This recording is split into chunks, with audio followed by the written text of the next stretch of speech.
Hello.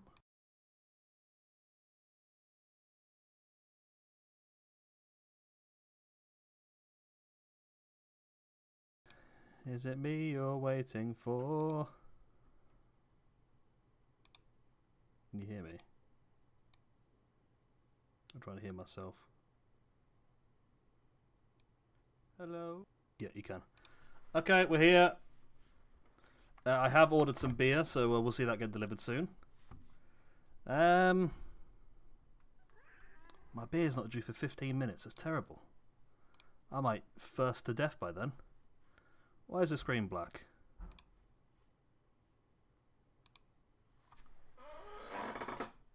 Have you not got screen? Hey, we got screen. There we go. Okay. That's it, yeah. I'm impressed you knew what I was talking about. That's how in tune I was. I'll have to be careful I don't end up getting demonetized or anything, you know, with how good my singing is.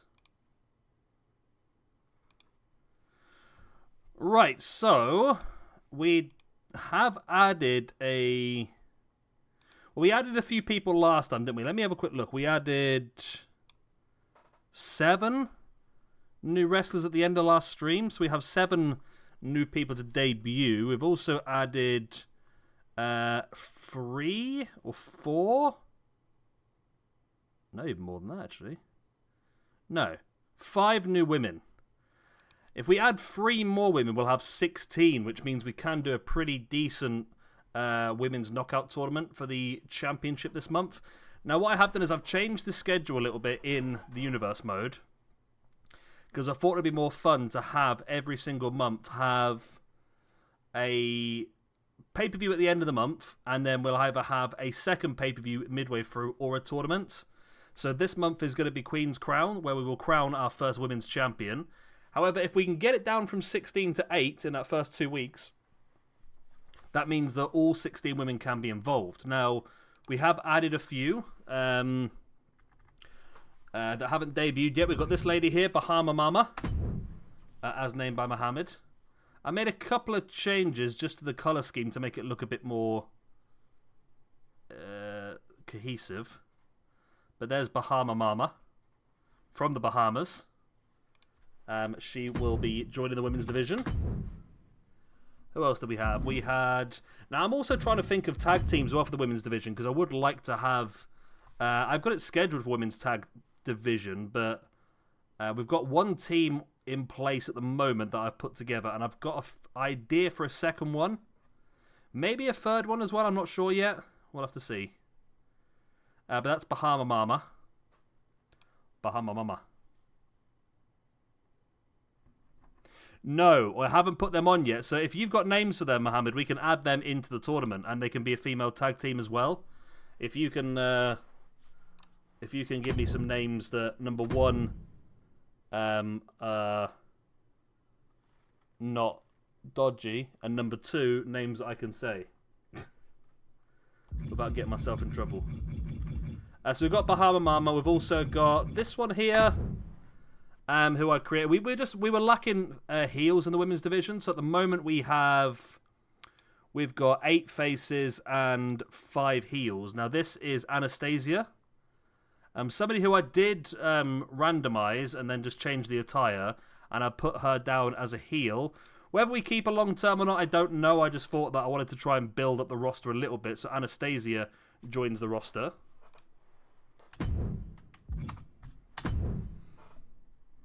Yeah, Bahama Mama. Now, Bahama Mama, I have given... she's got normal moveset, but I've given her Ultimate Warrior's entrance, because I thought that was just pretty cool. So we've got Anastasia as well, as just like a female heel for the roster. I've given her Natalia's moveset, because I felt like having a more powerhouse technical style was a bit more suited to a heel. Struggling with my computer tonight, I must admit. It's got a bit slow.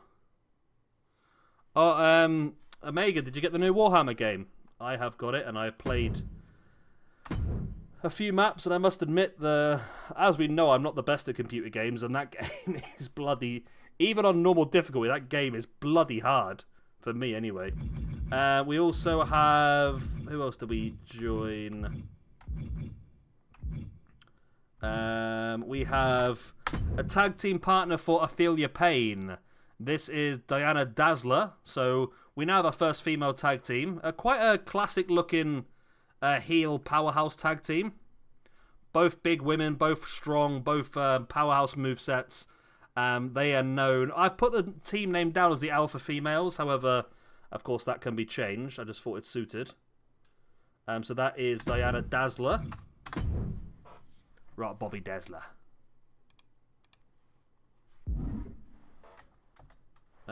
Next up, then. I don't know how much you guys were in the final stream last, but I won't show all the new people because I say we added about 5 or 6 new men into the roster as well. They're just showing you the females that we didn't show on the stream last time. These are ones that I've done on Discord over the past week just to try and build the roster up. Yeah, it's have you done the mission yet, Omega, by the way? Have you done the mission on the massive lift where you have to shoot them all off the chains? Because that is broken. We're just showing a couple of the new female cores, new gens, so nothing major. Just the ones that I've created over the week on Discord with you guys. I like this one. This is Indigo Moon. She's going to be a high flyer. I have based her moveset off of, what's her name? Katana Chance, or that Casey Canson is an area, what her never name is. And I feel like she could be part of a tag team, I think. With Mio Mizuki. So I've got that in the back of my mind to have a look at. I think it'd be pretty cool. I think they're both black and purple attires, so it sort of works. They're not like exactly the same attires, but they're both joint.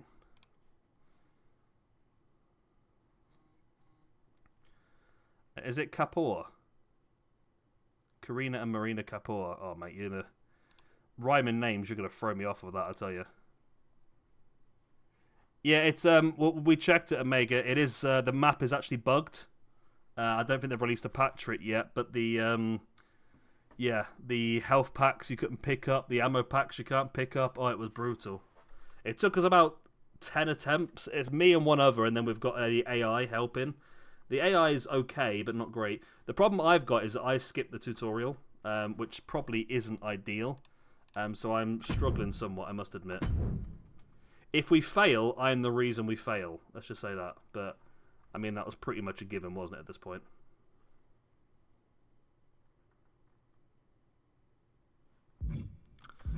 We also added...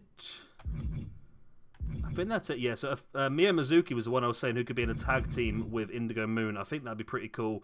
I said they're both black and purple, so that could work. And we also added... I forgot about this one. I don't know if this is a thing in America. This is an Irish lady, as you can tell by the ginger hair. Her name is Patty O'Dore.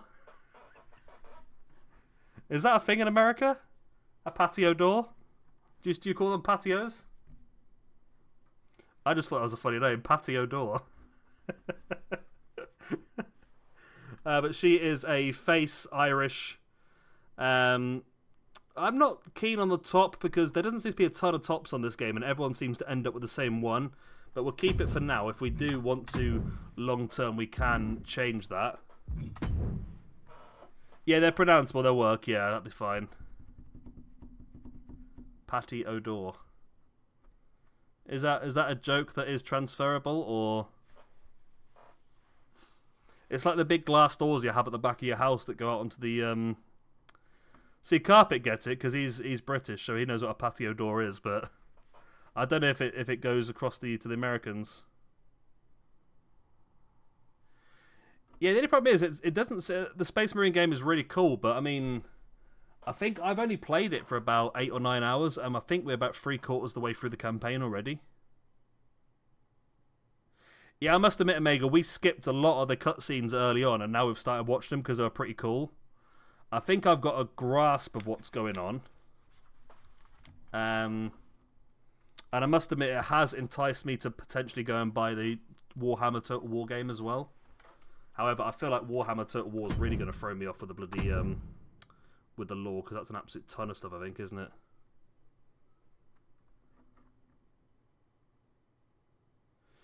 Yeah, Nugent, I was thinking of doing something like that. It would be quite difficult. I did randomize a few others, but I've not done anything with them yet. So we've got... This is just, I was messing around last night before I went to bed. I just randomised a few people. So we got this one. I just wanted to keep ones that had, like, faces that weren't too generic. So we've got this one who we could potentially use. We have... I also wanted as well, I don't know what Mega thinks of this, but I wanted sort of like, if we're going to sort of very loosely have Starboy as like a Ric Flair sort of figure... I think it would be cool to maybe have a female that can be with them as well. Blue Meanie. I got this one as well again. Just randomised. Looks quite angry. Could be a heel. Are we making, Mohammed, we're making Marina and Karina heels. Well, we need heels to be honest, so we probably should make them heels. And then there was also this one as well. So that's all I've done. I've sorted out everyone who's already on the game. I've sorted out entrances, victories, that sort of stuff. So hopefully everything is running pretty smooth. And like I said, I think we got 2 weeks of in-game universe. Then we hit the women's tournament. So if we can have 16 women, which... If we're going to use the 2 Indian ladies, then we need 1 more to be created. Then we'll have 16. And then we'll do the 8 tag team tournament across the month as well to finalise at the pay-per-view to crown our first tag team champions. I think that'll work out pretty well. Vanessa Viper's a cool name. I'll be honest, I haven't still got the African guy. I deleted everyone that we didn't use. I mean, we can still find him. I remember his name was Habib. So I deleted them all. The problem I've got is... this is my issue. Oh, yeah. This is Trish Blaze, isn't it? Fabulous Trish Blaze. I like it. I think maybe we want to change the tights, though, because I don't feel like they're more... Because I like the idea of the fire thing, but these are more... more, what's the word I'm looking for? I'm trying to think and do stuff at the same time. It doesn't generally work for me. They're more camouflage. That's the word I was thinking of. There must be like a pair of tights that have got flames on them, surely. Surely there'd be something like that.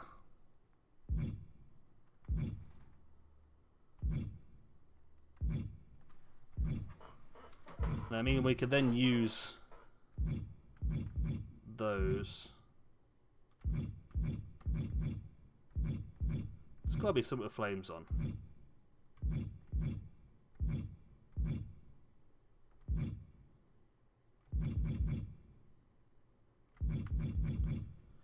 I did want to try and make a female.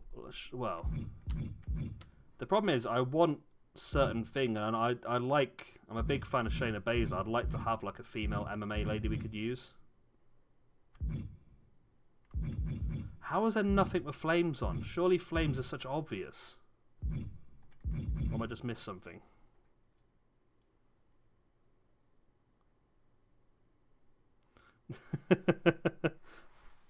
Jonathan Gresham. Yeah? Bless him. He's a weird one, Gresham, isn't he? I mean, he was incredibly talented, but he just... The whole thing, getting arguments with Tony Khan and this, that, and the other, it was a sad downfall for him. I liked him. I think Gresham, against the right opponent, could have some fun... well, against the likes of Zack Sabre Jr., that could have had some great matches, but now he's lost in the doldrums of Impact. Are they flames?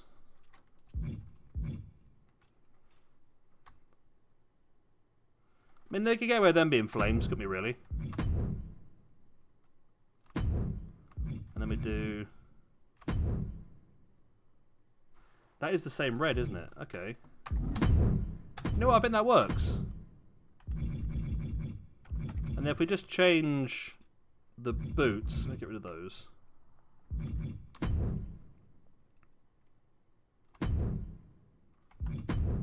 If we just go with the same red, it should all match.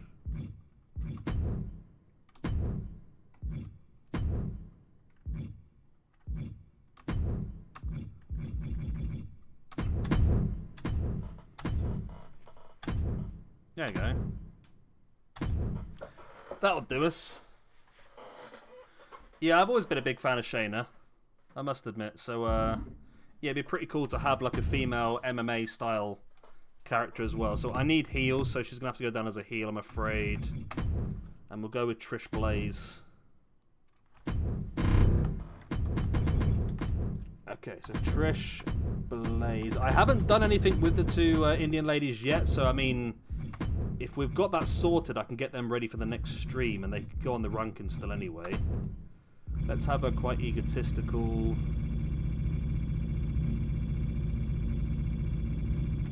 like that, so she can be... have a bit of life to her. Fighting style... we haven't got many strikers, so maybe have a striker. That'll work. Oh, we could though. I mean, I was going to do Starboy's girlfriend separately and make like a... keep with the colour scheme, the pinks and that sort of stuff.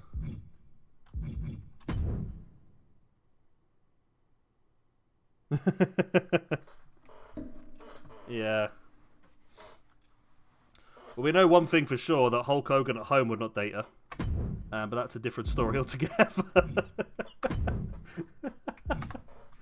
Oh my god, that was terrible. I shouldn't say stuff like that, really. Trish Blaze. Okay, I didn't do... okay, I can... can I see that at the bottom?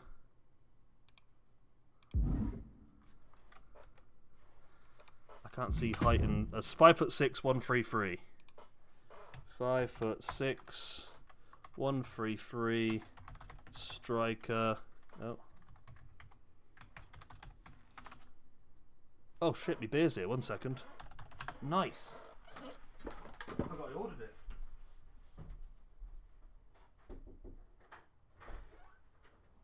Hi mate. I need a date of birth, please. Yeah, 16 Yeah. of October or 10, whichever one it is. Which year? 1988. 88. Yeah.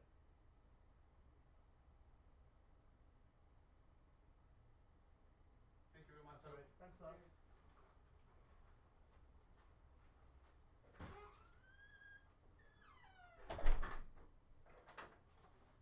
Beers, glorious beers, and some milk and Pepsi.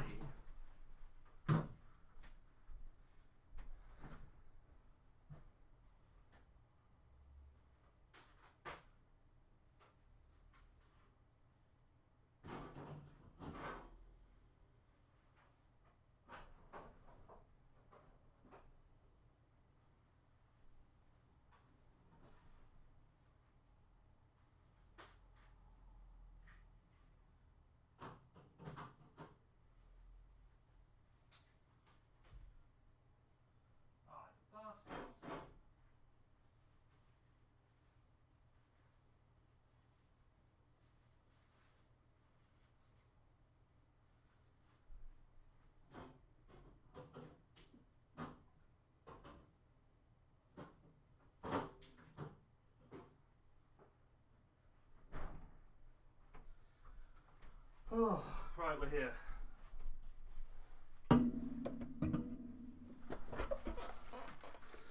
Right, I'm back. Oh.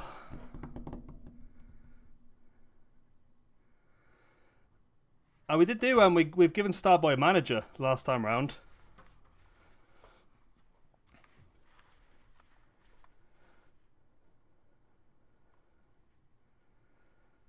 Wrapping your head around it as in you can't believe I said that, or I mean, we all know a reason why Hulk Hogan wouldn't date her, but not saying I agree with it, but really.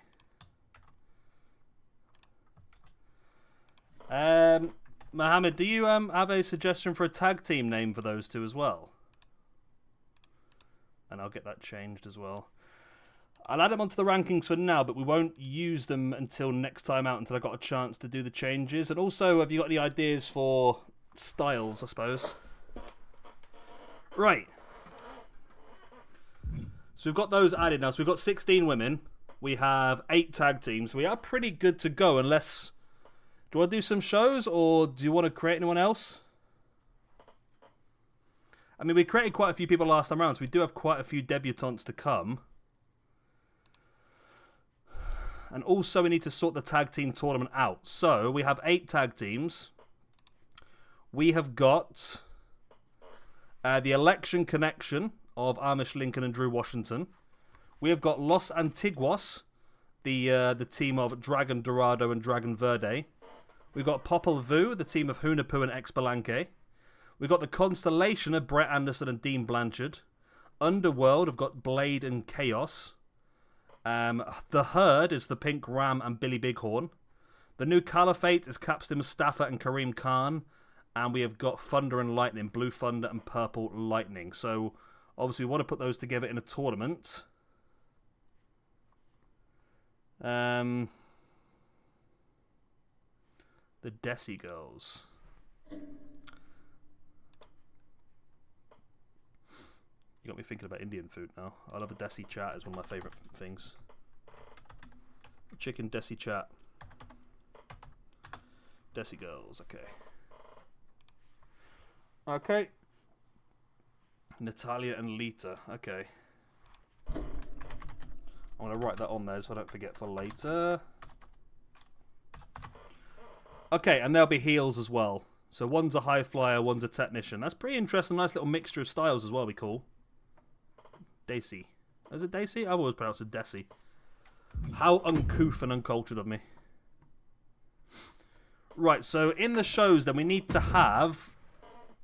Right, so we've got a bit of freedom. Right, let's see what we've got here then. So we've got a few things we need to work out.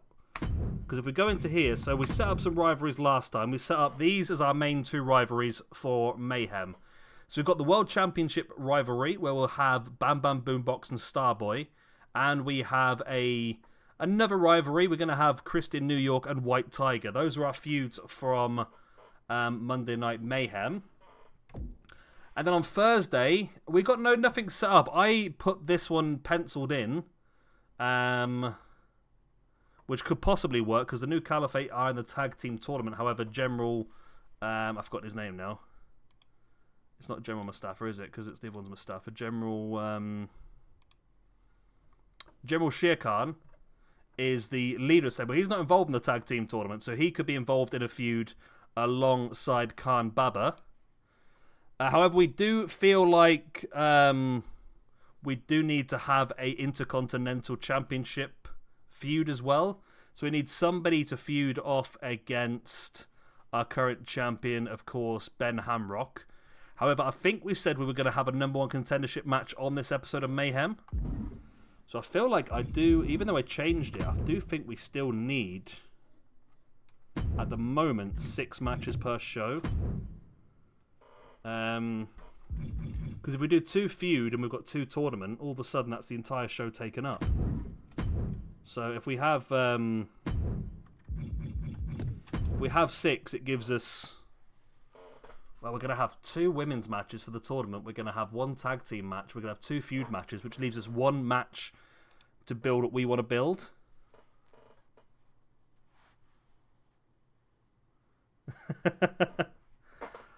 That's true. That is true.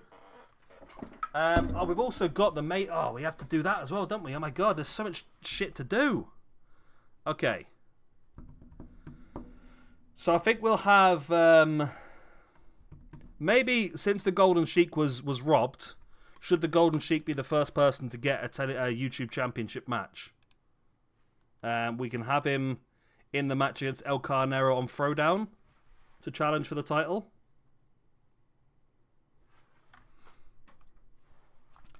But I think for now, obviously, we know...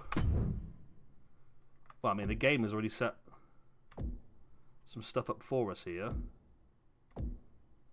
Okay, so we know we're doing this one.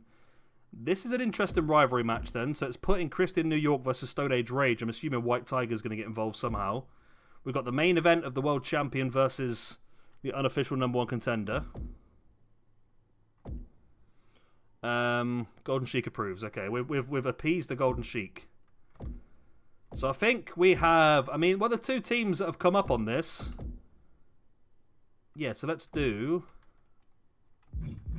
Unless anyone has any other ideas. But I think we do... See, this is... Why are these rivalry... These shouldn't be rivalry matches. That's the problem. We want to have... Okay. Let's do this ourselves then. Is New Gen here? Has he gone to work now? I think he said he was going to work, but since there's a possibility he could still be around, we will give Pink Ram and... Oh, okay, that's just changed now. We will give Pink Ram and Billy Bighorn the first opportunity.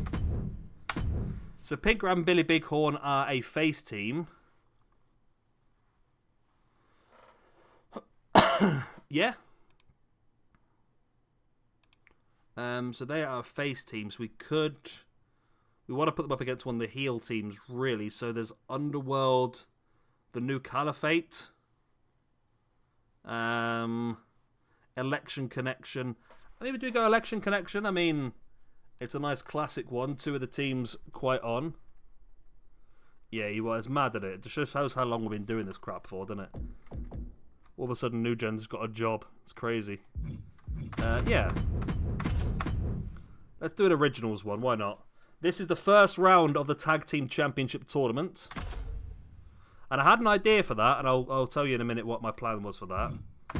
Let's start off the women's. We need 2 women's matches in this show, by the way, to do the tournament correctly. So do we do... So let's do... let me, first of all, move these around. Like so. Copy that. Sorry, I apologise. I've got to sort the ranking system out quickly. Like that and like that. Okay, and then drag that down. Okay. So, do we have... I'm just trying to think of a good heel we could use for this match. Because Ashley Creed is one of the highest rated. She's got +4 in the ranking system. She's the highest rated. So Ashley Creed versus... We don't want La Mariposa because she is a face. So we're going to put her against the heel for now. Custom Superstars. Okay, I've forgotten to add the other people into the roster. So... We've already had that match. Okay. Okay. Let me do what I should have done beforehand. Go Carpet, how old are you now? I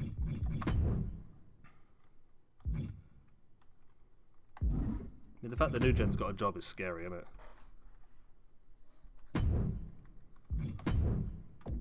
Makes you wonder who's employing New Gen, my word.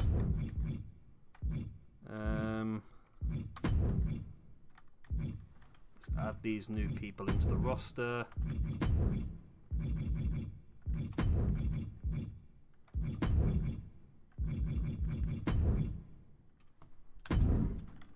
Yeah.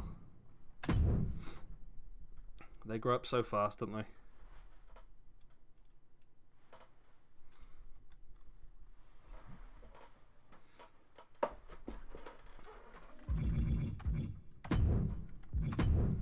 Everyone's getting so old.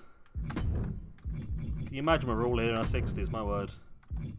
I think I forgot Bahama Mama on the other show, didn't I?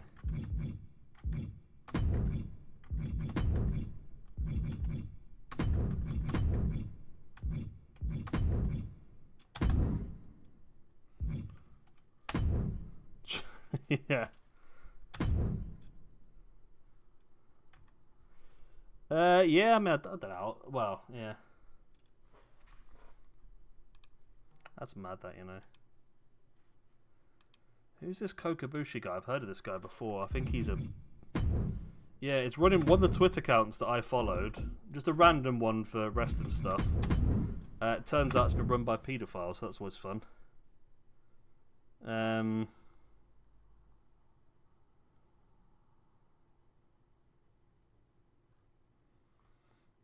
that's fun. Right, so we've got those on the roster now then.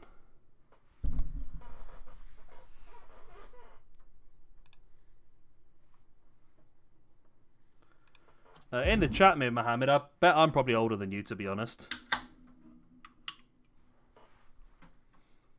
And I don't think Tom's in the chat, is he? Equalizer, no. I think Omega's got to be. I probably shouldn't be guessing this sort of stuff, should I? I bet Omega's probably mid-20s, maybe late 20s. Is my guess.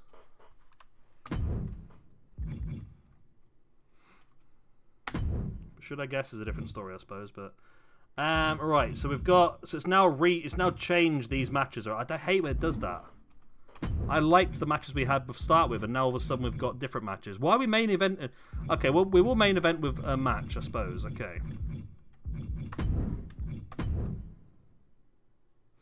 Yeah, I mentioned that. I know. Right, so we won Ashley Creed. For God's sake. If only I could, like, if I weren't so old and I could press the right buttons, it'd be great, wouldn't it? Right.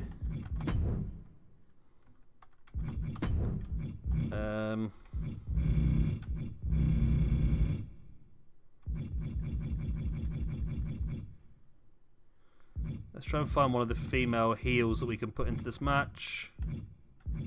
I mean, ideally someone she hasn't faced before, but I think she has faced them all before, to be honest. There's only really... Let's go with Trish Blazer. Let's go with one of the new ones. Oh, Tom is here. Okay. Oh, bang that in, yeah.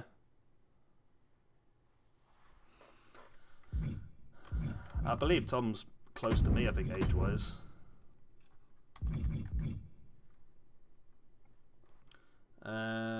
What are we doing now? Got to do more women, haven't I? I've got to do more women. That's what people keep telling me. Let's go with...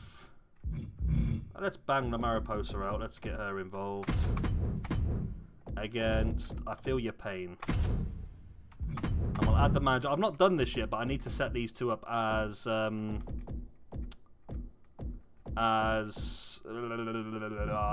That's the word I'm looking for. It's D in it. Diana Dazzler. Hello. Okay, so those though, we've got the two feud matches. So now all we need to do is decide who we are going to have fighting for the number one contendership for the Intercontinental Championship. So of course the current champion is Ben Hamrock. Bam Bam Boombox, Christian New York, Starboy, and White Tiger are all tied up. So the other ones at the top, you've got El Carnero, but he's a YouTube champion, so probably not. You've got Craven's pretty high up, believe it or not. You've got Drew Washington is part of the tag tournament, so probably not him. As Cream Khan's part of the tag tournament as well. Yamazaki Show, Papa Mango, El Gimpo is up there as well. Or we could use some of the debutantes. There's Drew Strawman from the Constellation, who's not debuted yet. Cerberus from Underworld has not debuted yet either.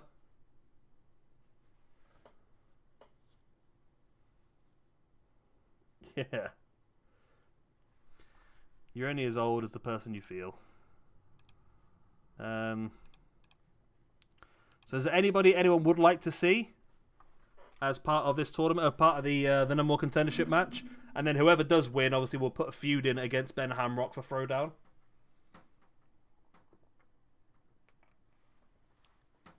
Two debutantes. We could do a multiple match if you want. We could do a triple or a four-way elimination, or we can just do a double.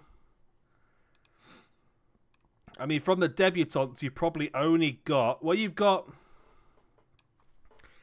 Dean Blanch... No, you haven't. You've got Cerberus, Drew Strawman, and Big Mac. Those are the only ones that are probably El Gimpo's got a shout. Should we do a four-way? A four-way with 3 debutantes and El Gimpo.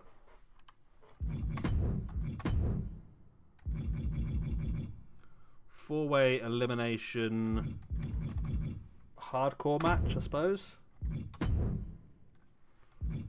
And then we could have... We've got the debuting Big Mac, the Scotsman. We have Cerberus, the henchman of the underworld. We've got Drew Strawman, the henchman of the Constellation. And then we have got El Gimpo. I've slightly changed El Gimpo's moveset, by the way. He now has a new finisher. And I think you're going to love it. I accidentally stumbled across this move the other day. And it is a twerking moonsault. And I think it suits the man so much. And he also has the stink face as his signature. I feel like El Gimpo's moveset is really starting to come together. So the winner of this match will get a feud against Ben Hamrock and a title match at the pay-per-view for the IC title. Okay. So we're happy with that for our throwdown then. So our mayhem, sorry. So we have got... Just put this together. So we've got Ashley... So I'm just noting these down on the tournament bracket so I can keep track of who's done what. So Ashley Creed and Trish Blaze. And then we've also got... we're also going to have... This is the wrong... It's the wrong trousers, Gromit. Nope, I'm in the game still. La Mariposa versus Ophelia Payne. Okay, so we've got those two, and then we've also got in the tag division the Herd versus Election Connection. There we go.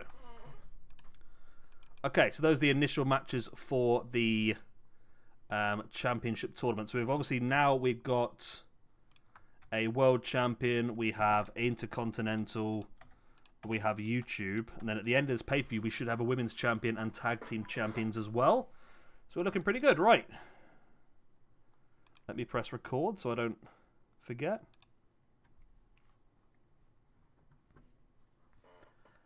And then we'll have one final rundown of the matches before we begin. Right, so we kick things off tonight with Ashley Creed going one-on-one against the debuting Trish Blaze in the first round of the Women's Championship Tournament. Then we have a tag team match as the Herd, Billy Bighorn and the Pink Ram, go up against the Election Connection, Drew Washington and Amish Lincoln. And that is in the first round of the Tag Team Championship Tournament. We have got another match in the Women's Championship Tournament. It's La Mariposa going up against Ophelia Payne with the Diana Dazzler at ringside. She has not wrestled yet, but she will do soon. We've got Christian New York going one-on-one against White Tiger. We've got the world champion Bam Bam Boombox getting a non-title match tonight against Starboy. And then our main event, debuts everywhere. Big Mac, Cerberus, Drew Strawman all debuting and joining El Gimpo in the ring for a chance to become the #1 contender for the Intercontinental Championship. Alright, without further ado, let's press this button and not see the show intros because they still don't work for some reason. And let's get into the action. I've left entrances on. We haven't actually given an entrance to Trish Blaze yet, so we're not expecting much from that one, to be honest, but hey-ho. So then, yeah, at the end of this, we need to just decide who we're going to have our throwdown feuds. We probably should have saved one of the two main feuds for throwdown. Yeah, we'll do Patty O'Dore debuting on throwdown, then she can be one of the title matches. I can sort them out now, really, actually. We can plan those out. So probably want to split the two. I mean, we can debut one or two Indian ladies. She's just going to have the wrong name and she'll have the wrong movesets and that sort of stuff. But I don't want to have them too close together. I mean, if they compete, it doesn't matter, does it? Actually, let's not worry about it at the end of the day. But we're going to have Patio Door then. She can debut on Throwdown. And she can face off against... What's one of the heals we haven't used? We could do a double debut and she can face off against Anastasia. Oh, I thought that was my mouse. It's not. It's a fly. I've just realised the game's waiting for me, isn't it? There we go. Let's do Anastasia. So 2 debuts then. And then also we'll do... So I need to mark these off as I do them. Okay, let's do everyone in red. So Ashley Creed is in the tournament. We've got Patio Door, Anastasia, I Feel Your Pain, Mariposa, all in there as well. Okay. So it's Crimson Sun. So I want to do...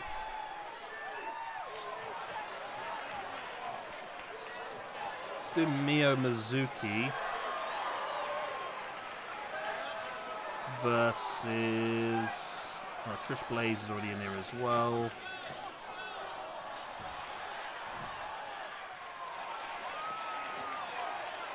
I've noticed all the heel females are like quite big. Let's do Mia Mizuki versus... I'm trying to think of one to use.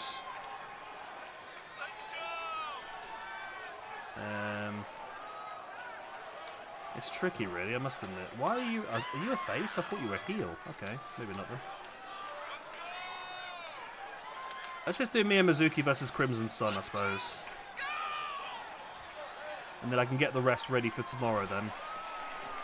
So Mio Mizuki versus Crimson Sun. Yeah, interesting. I say I've not sorted the entrance out on this Lady X who just created us, so I'll get that sorted for next time round as well. And what I was going to suggest as well with this women's tournament is that we do the same as what we did with the men's tournament. So let's do a ranking-based system based on how well you do.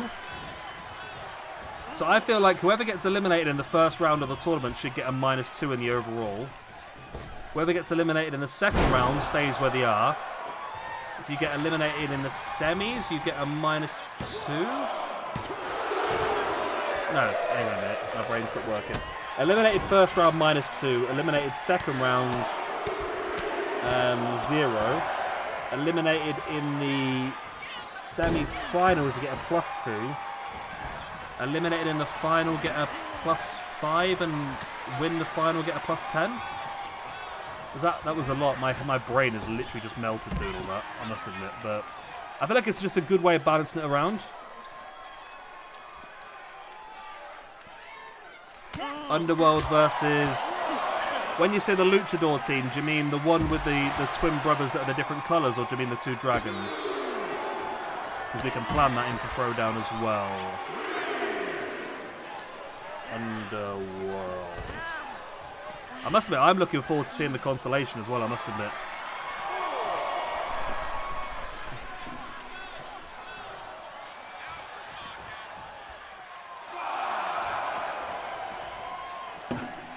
Okay, so the joke is transferable to America. That's what I was struggling with. Patio Door. It was either Patio Door or Patty Cake. I wasn't quite sure which one to go with, but I like Patio Door. Because Patio Door could literally be a real person. Hello there, the name's Patio Door. So the one that's aligned with White Tiger is the Dragons. So that is Los Antiguos, I think. Oh, do you want to see that one now, or do you want to see... Should we do the debut of the Constellation one? I'd like to see those two in the ring, to be honest. Oh, I need to change them in the card, don't I? I don't know if I can do it or not, but I need to change them in the card. I'm hoping it will let us do it. I've just realised the game has put Starboy into a feud match but we haven't got the new manager at ringside, and I wanted to see whether if we add the manager manually, is that going to take away the rivalry action? I'm hoping not. I mean, he is set as his manager in the game, so I was hoping that the game would automatically put the manager in for us, which it has in other cases, just not this one, which makes me wonder whether the game is not 100% happy with having a manager in the feud match. I don't know. We'll have a look and try and figure it out. The Superman punch there by Trish Blaze.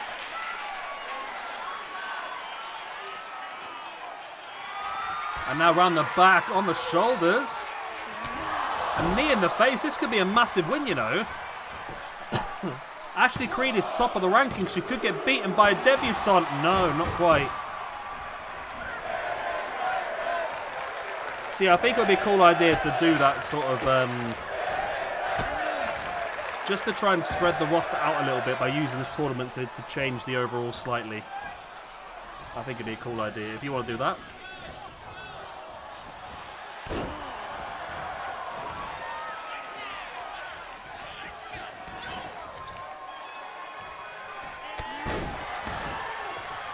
You know what, I really want to create another female and have her wear the same attire as a Trish Blaze, but in blue, and we can have a tag team called Fire and Ice.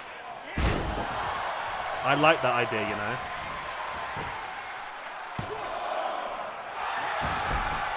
Wow, using a comeback there to kick out a 1 count, I believe.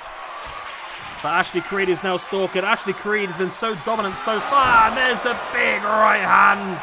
The knockout blow. Not the win, though.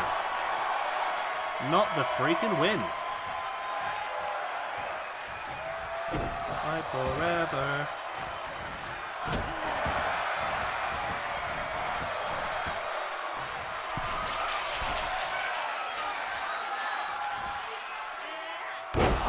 Takedown. Big splash. What is that noise? Oh my word. Yeah, you can do a 3 versus 3 war games, but yeah, we could definitely have another luchador. I mentioned earlier, Meg, on Discord about creating another luchador. I don't know why I got the name Quicksilver in my mind. I've created like a luchador with some shiny silver gear. Quicksilver could be a good shout, or I mean, there's other luchadors on the roster that could join for the night. We could ally someone up.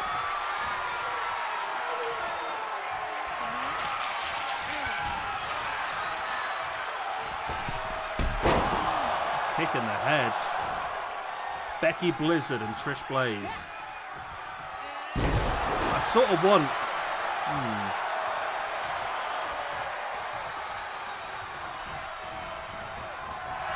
Yeah, Blizzard and Blaze. Just thinking now, Becky Blaze. Becky Blaze? Becky Blizzard. Is there another woman's name that begins with a B?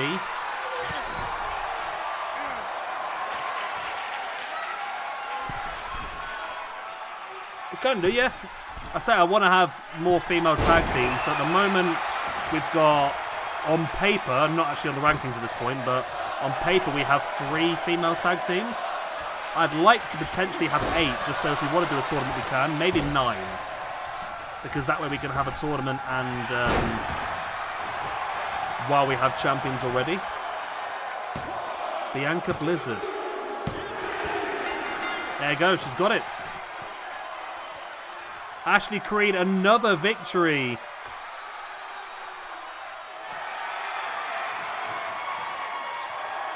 Yeah, Quicksilver is a Marvel character, yeah.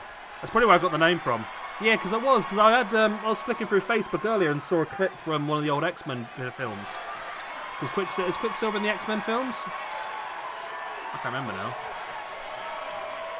So do you agree with my idea of giving everyone who loses in the first round of the women's tournament a -2, or is that a bit over the top? Let me know what you think. Brianna and Bianca. Bianca Blizzard. Bianca Blaze. Bianca Blaze could work. Bianca Blaze and Brianna Blizzard. I don't know. Fire and Ice would be a cool tag team, though, I think.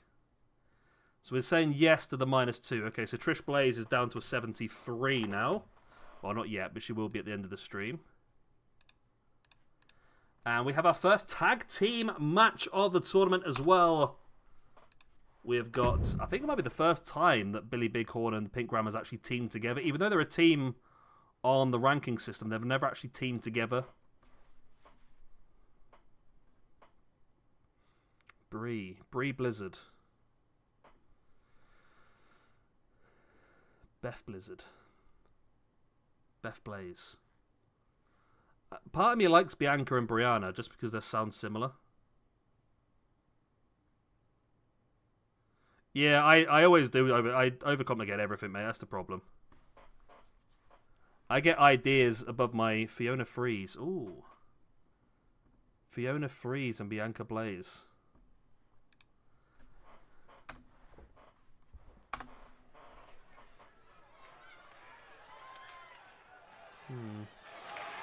Yeah.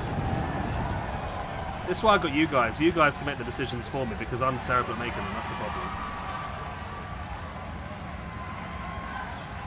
Here he is on the Pink Ram with his big man, Billy Bighorn. Has Billy Bighorn even... Billy Bighorn, not Billy Big Porn. Billy Bighorn, I think he was part of the YouTube Championship match, wasn't he? So he's not actually had a proper opportunity yet, has he not? No, he's not had a proper one-on-one match yet, so this is his first chance to prove himself in the ring in a standard match. And obviously, as you can see, Pink Ram is absolutely in love with this man.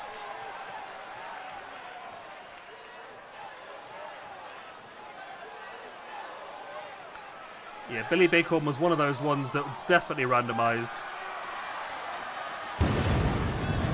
Oh, okay, we've got Kane and Paul Bearer. Is that what we got? Okay, I didn't realise I set that.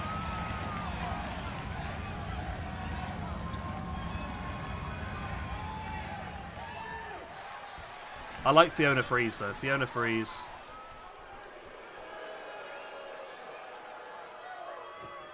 I was thinking of doing another female luchador based on a bee. Because La Mariposa is based on a butterfly, you've got sting like a butterfly. No. Float like a butterfly, sting like a bee.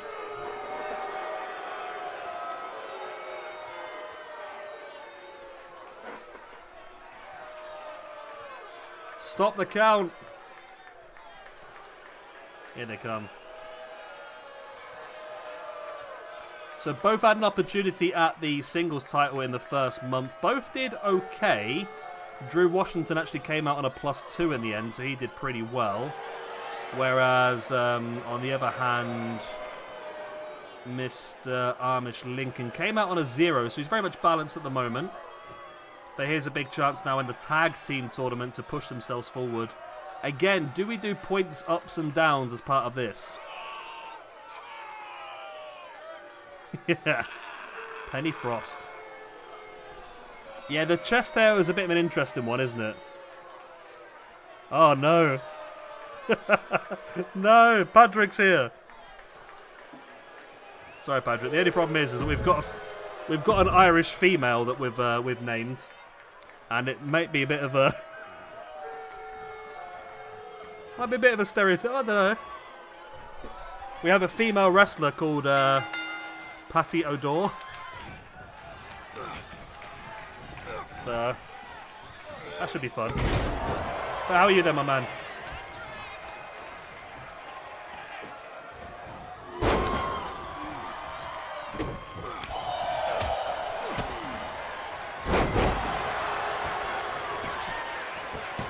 This is just joining us. This is the first match in our Tag Team Championship tournament. This is the Election Connection. You've got Amish Lincoln there with the braces on. You've got Drew Washington with the white pants. You've got the Pink Ram, who's wearing that weird outfit and the pink mask you can see there. And you've got Billy Bighorn, who's the massive guy in pink. I don't know how or where they came from, but they're here.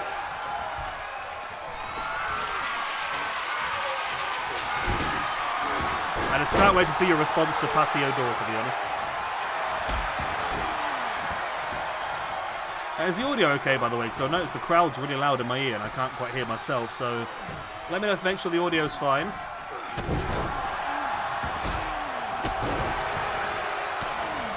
And yeah, the question is, should we do a stat point change for this tournament as well? We won't do too many moving forward, but I mean, just initially, just to spread the roster out a bit. Should we do points for progressing and losing in this tournament as well? It's up to you. Maybe not quite as much. The crowd is loud. Okay, let me reduce that down a little bit. Right, I've turned the crowd down a little bit. Let me know if that's better. It's difficult because I can't... Well, I probably can, but if I start trying to listen to it myself, then you guys get reverb. So, I try. The only way I can do it is load the stream off my phone and see what the audio level's like. Which I possibly could do, I suppose. I need to mute my microphone. Oh, what have I just pressed there? Okay, could do that. Okay. 1 second. Oh my god. No, go away. I pressed the wrong button, now my computer's doing stuff. Alright.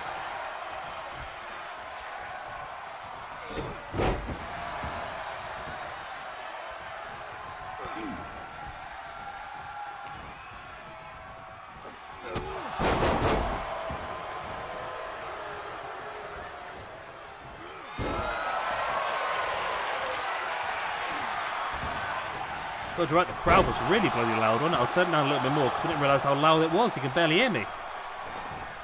Yeah, let me know if it needs any changes up or down. It's simple enough for me to do anyway, so...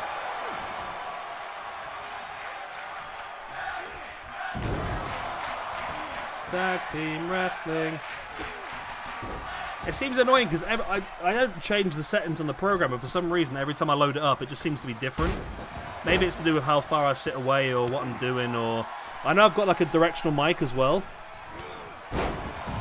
Oh, I like that. Harold Winterguard. Yeah, I love the idea of doing a Viking-based character. I had one previously. We had like I think we had like Odin, and then we had some of the others, didn't we? A bit more lower still. Okay, let me know what that's like. Is that too low, or is that? I've gone down another few decibels.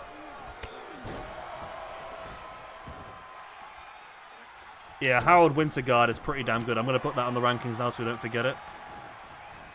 Problem is, can I copy and paste? I've actually got to type it myself because that's going to be a problem because I'm not very smart. Harold... Yeah, I can copy and paste it. Excellent. Harold Winterguard does sound like a name from Game of Thrones, I must admit, but... Yeah, we could definitely... There's a lot of easy Viking. One thing I did notice yesterday when I was playing around with the game as well is there's some really cool pirate hats. Whether there's like a potential pirate corps we could do, or even a group of pirates. We could have Captain Pugwash, Seaman Staines, amongst other pirates. Oh, we did before, didn't we? I remember. On our previous one, we had Crack Sparrow, didn't we? I remember that now. We had Crack Sparrow. Oh, New Gen's going to be furious here as Pink Ram gets power slammed. There's the pin. Pink Ram could be gone here. No, it survives. Yeah, we had Crack Sparrow last time as one of our wrestlers, I remember. It was just a really skinny version of a pirate. It is I, Crack Sparrow. Right, what's the audio like now? I'm going to listen again. You might hear my phone, apologies. Okay, that's much better now, yeah. What's wrong with that one, Mega? I wondered if anyone would pick up on that. I didn't know. Yeah, well, we only had Crack Sparrow last time, but I think it'd be cool to... There's about 3 or 4 different, like, pirate hats we could use. Oh, this is a spear by Pink Ram. Broken up.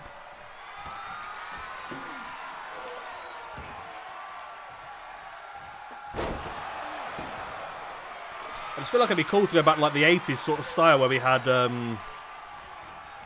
everybody's like really gimmicky. Methody Rose. Amber Turd. Billy Bighorn now taking control, going after Amish Lincoln. There's the pin. Oh, not enough. Cocaine.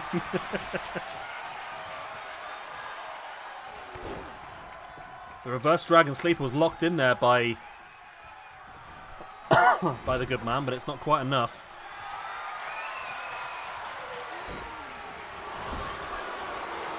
We get into like a whole drug-based stable. They're through. The Election Connection have picked up the victory. Win then for Drew Washington and Amish Lincoln. And we have a loss for Billy Bighorn. Still not got a win under his belt. And a loss for the Pink Ram. Even though Pink Ram did get a slight stat upgrade this month, he's still not got the victory. Pink Ram, Billy Bighorn with a loss. Okay. Right, so we've got that sorted. Then the Election Connection and moving on. So, like I said, do we give the Herd a stat reduction for being eliminated in the first round? I mean, not massive. I don't feel like we should do too much on the tag division, so maybe just a 1 or a 2, maybe. Yeah, Big Mac is in the main event. He is a part of the Fatal 4-Way. Macro Jefferson.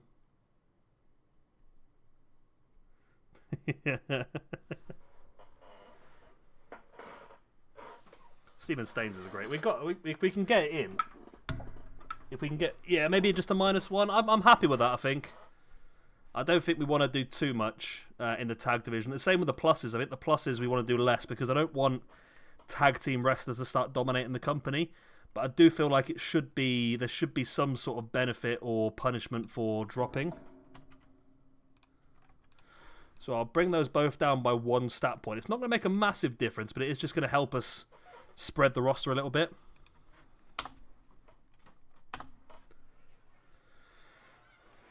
Yeah, maybe a -1 for losing in the first round, a 0 for losing in the second round, a +1 for losing in the semis, a +2 for losing in the final, and then a +3 or maybe a +5 for winning the tag team titles.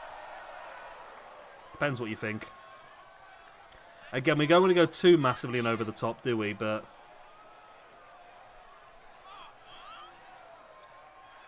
I say all stat changes can be moved. I think we can adjust everything every single month and move people up and down. We can take people up from mid-card to main events and put them back to mid-card after a couple of months. It all depends on how we feel about them, doesn't it, really?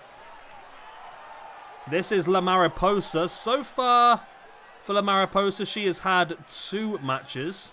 One was a singles match, and one was the gauntlet or battle royal match we had at the pay-per-view. So far, -2 for her. No wins, so it's not gone terrifically well. And she is facing off against the big beefy bitch. I don't know where that came from, that came from within. Ophelia Payne. She's had 3 matches so far. She's had 1 victory and 1 elimination in the Battle Royal, and then she has had 2 losses as well. So, pretty mixed month so far for her, and she does have her new tag team partner, Diana Dazzler, at ringside. I'm hoping that these, since they're heels, they're going to get involved and cause trouble. That is my plan anyway.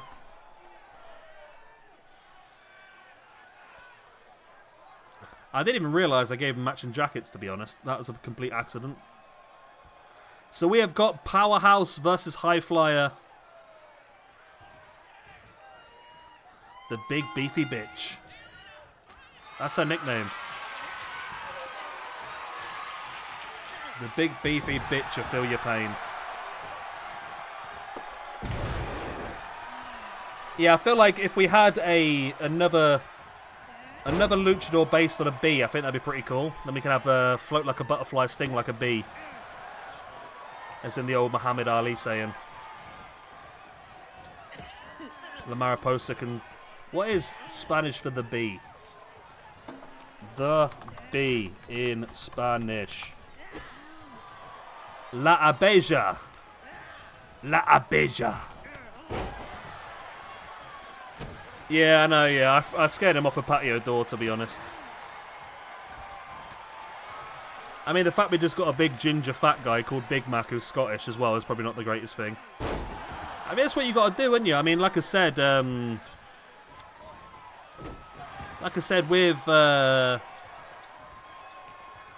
with this sort of thing, I think very similar to like old school wrestling, I think we just have to heavily gimmick people up because there's no like promos or that sort of stuff in the game, so to give people personality, they have to have some sort of visual gimmick. And if they don't look funny, or they don't look cool, or they don't have a specific look, there's not much about them that's going to be memorable. So I feel like we do have to heavily try and gimmick people up. Oh, here we go. Deanna Dazzler now under the ring. Threw a steel chair onto the floor just as the Mariposa landed on it. And Dazzler sending Mariposa back into the ring. These two are going to be a formidable team. Absolute brutality, and I feel like this would be pretty cool.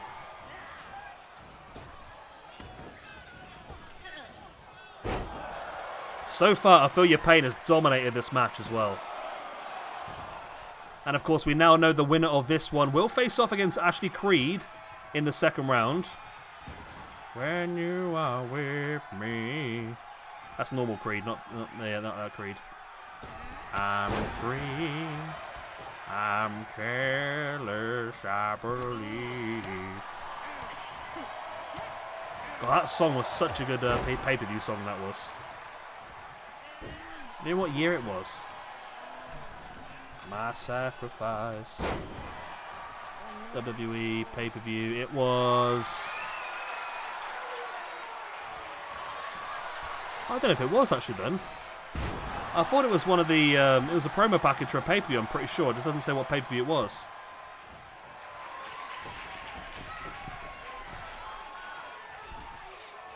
Oh, in 2001, WWE did a lot of video packages with the song My Sacrifice by Creed. There we go. Oh my god, I just read that properly. Bianca.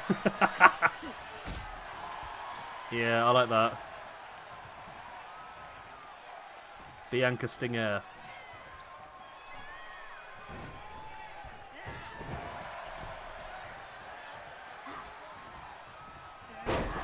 Nice DDT there by La Mariposa. Finally taking some sort of control. And now being distracted there by Diana Dazzler.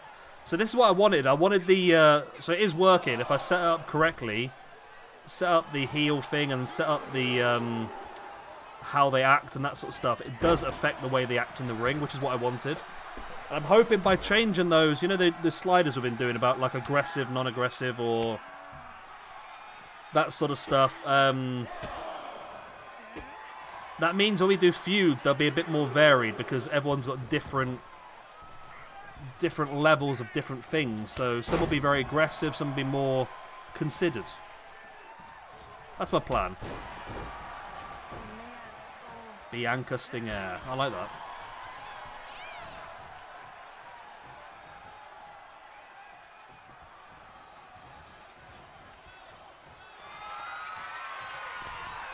La Mariposa heading to the top, but oh, she was waiting there. I might change Ophelia Payne's attire slightly. The only thing I'm going to change is I'm going to make the bottoms and the top a vinyl material. Because they look a bit bored at the moment. Look like she's just wearing normal pants and a shirt. Diana Dazzler taking the top off the turnbuckle pad just to distract the referee and La Mariposa once again. And the interesting thing would be is whether Diana Dazzler's time at ringside is going to help. Oh, nice.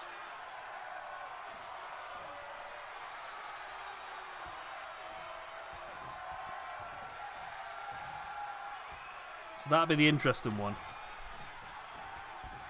However, La Mariposa here, in with a DDT. Referee is throwing Diana Dazzler out. She's done too much. The referee's had enough. She's being thrown out, and this is La Mariposa's opportunity. Feud incoming between the referee and Diana Dazzler here. La Mariposa up on top once again. Dives in, misses the axe handle. And that opportunity, I mean, it's still there. And without Diana Dazzler at ringside, that's definitely going to help La Mariposa. Rolls through, boot into the head. And all of a sudden, it's all action. Lovely takedown. Heading up to the top, but she got something special. She's got a spiral tap. This could be enough. Oh, referee distracted by the turnbuckle pad, finally runs over. Oh, Diana Dazzler did one more thing before she left. Taking that turnbuckle pad off. Distracted the referee.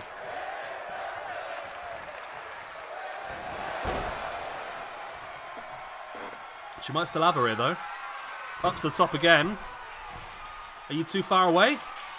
Going for it again. Missed it the second time.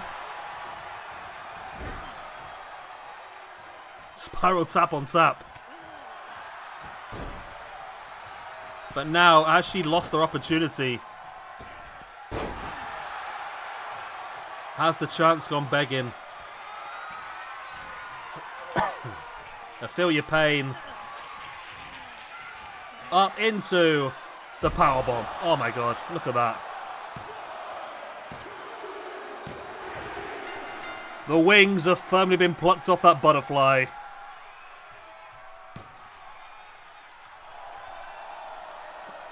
So we're going to get a rematch then of Ashley Creed and I Feel Your Pain in the second round. And we know that La Mariposa is going down to a 73. I Feel Your Pain moves on to the next round. Right, here we go. Now we've got feud matches. Right, I want to see if this is going to make a problem or not. Edit matches. Edit match. Change participants. I just want to add... Oh, it's already got the managers there. Okay. Well, it hasn't though, has it? Okay, let me do this. So the managers don't show there, but I think if I do... Edit matches, enter participants, accept. It's still going to be, yeah, still rivalry match. We do have the managers at ringside. Maybe I shouldn't have. We'll keep Drew there, I suppose. He's not supposed to be there, but we'll keep him. Right, so this is our first rivalry match now, so we're expecting some cutscenes. And, Carpet, I mean, your man, White Tiger... I had this question, actually, and I feel like this is a good time to ask it, but who do you think are the four pillars of our custom universe? For me, and I think I might get some agreement with this, for me, the four pillars are these four men. Christian New York, White Tiger, Bam Bam Boombox, Starboy.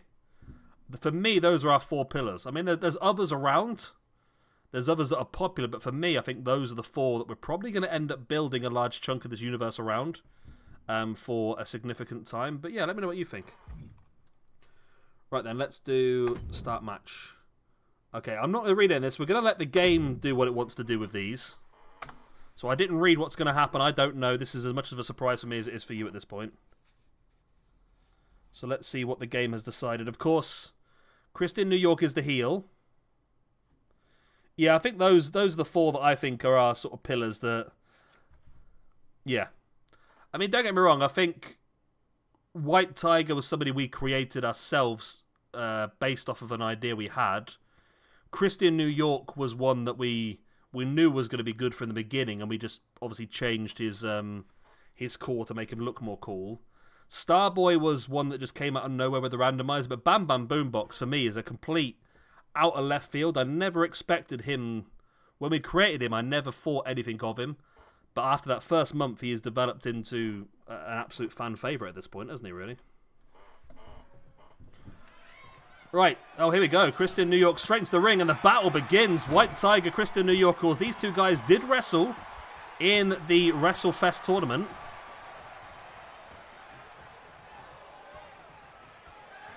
Nah, yeah, it's not really much of that. It's more a case of, I just feel like these are our 4 sort of main eventers at this point. I don't know who else would you consider in the main event at this point. I mean, for me, maybe Ben Hamrock is a main event guy. I think outside of those at the moment, there's no one I would really say for definite is a main eventer. But I'm assuming that's just going to develop over time, isn't it? People are going to impress us. And we're going to increase people's stats and decrease people's stats. And we'll develop more main eventers as we go. But here we have the light versus dark. White Tiger versus... This is a great match so far as well. These two guys going for it. I'm just hoping the game doesn't give us these two versus each other 4 times in a row for the month. The fact that I've set their allies up, I'm hoping we will see them face off against each other's stables. Because, of course, White Tiger is aligned with the Dragons. And, of course... Oh, my God, he's missed it. And, of course, Kristen New York is aligned with Cerberus, Underworld Tag Team, and Craven as well.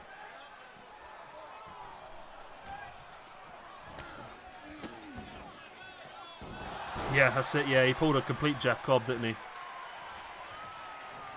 It's mad as well. He's got Razor Ramon's moveset as well, so it's not nothing special. And we could have given him Jeff Cobb's moveset, but to be honest, the one he's got at the moment works really well for him. So yeah, I'm hoping the fact that I set the allies up properly, I'm hoping that it will allow us to. Yeah, we can change it ourselves really now as well. Dive over the top. He's missed again. He's gone for 2 630s and the dive to the outside and missed a mole. Maybe he's a bit too eager to showcase what he can do against the man who main evented the very first pay-per-view of this universe. And of course a big one here because effectively, potentially, whoever wins this feud could be the new #1 contender. YouTube keeps advertising pizzas to me.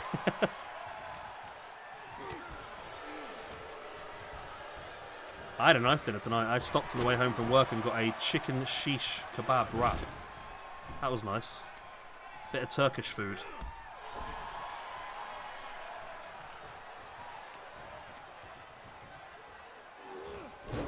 He's loving those crucifix bombs. He's going to go for it again, but I think again he's too far away. No, this time he's gone over the top of him. Kristen New York saw it coming and moved. But that's 3 finishes he's gone for now. I missed them all. It is a good point, Carpet. He's going for it. As White Tiger got 2 moves. He's got the Crucifix Bomb and the 630 Senton. That seems to be it at this point in time.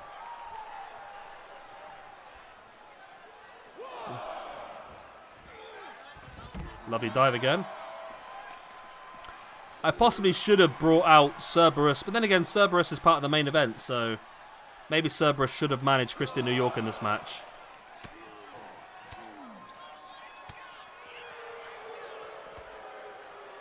Completely random, unrelated question. Did Rey Mysterio and The Undertaker ever feud? I don't remember it, but I'm sure it must have happened.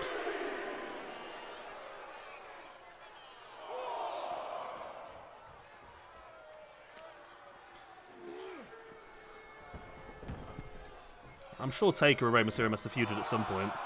Kristen New York now taking that top turnbuckle pad has been on the floor so many times in this match. Oh! White Tiger here could win this by count out. No. Well, if he knocks him off again, now he's back in the ring this time.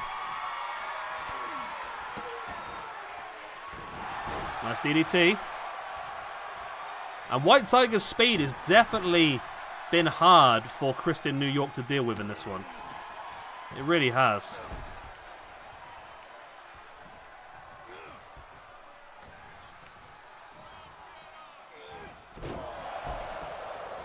Again, good takedown. White Tiger.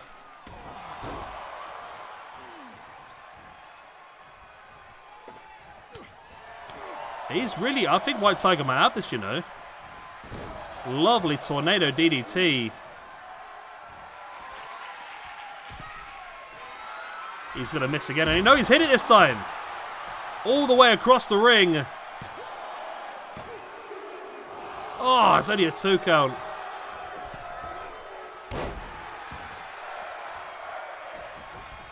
Rey Mysterio calls out The Undertaker. Well, this is what it could have been like, and to be honest, it's, Oh, do you want one, Carpet? I can put one on if you like. I think that there's a button I can press to add an advert now these days, which is cool.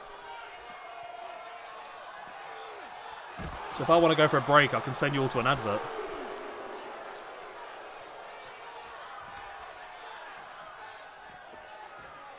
Choke slam on the outside by Christian New York. He's looking to win this by count out. No, he's not. He's breaking the count. No, he's not. He's back in. No, he's not. He's breaking the count. He can't quite decide what he's doing.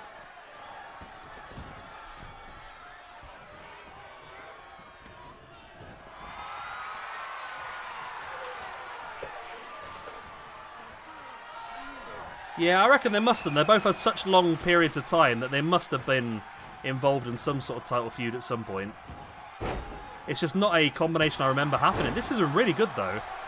I think this is the best match I've seen White. We've not changed anything, but this seems to be the best match we've seen him do.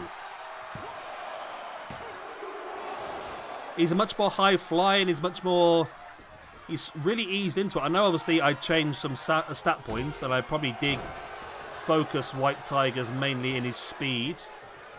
Maybe that's what's helped him, but he's looking pretty damn good. Best appearance from him so far, I think.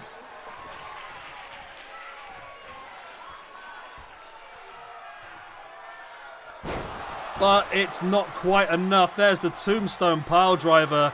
Christian New York with the pin. No! Oh my god, what a match this has been.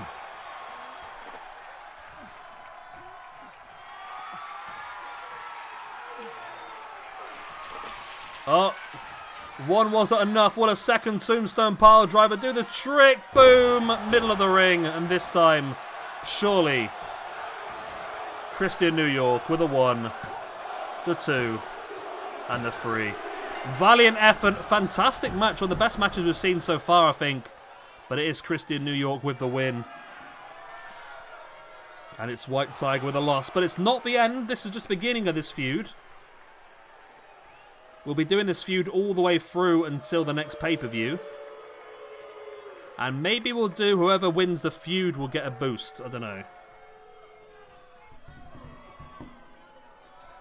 Royal Rumble 2010, Undertaker versus Rey Mysterio for the world title match. That was a great match. And it does give Christian New York the momentum. So I think we will see who does win the feud moving forward, which I think is good. And then maybe whoever wins the feud should get a stat boost. At the end of the month, maybe. Yeah. It's not been your day, has it, so far, Carpet? Next up, then, we have got another rivalry match. And the debut of two people at ringside. We will have Drew Strowman and James Dillon. James Dillon, did we call him? I can't quite remember, to be honest. Something like that, I think. Something like that.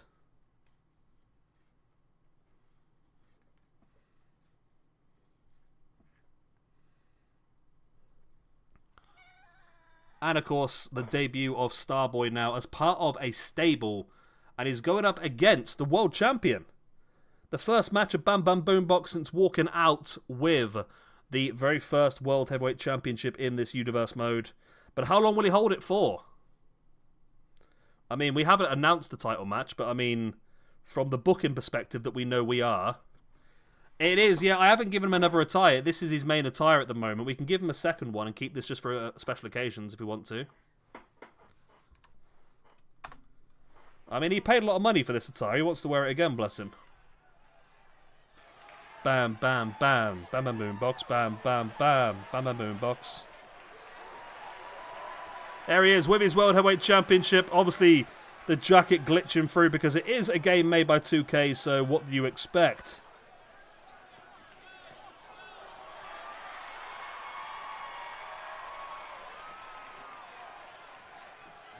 Look at the man. The man, the myth, the legend.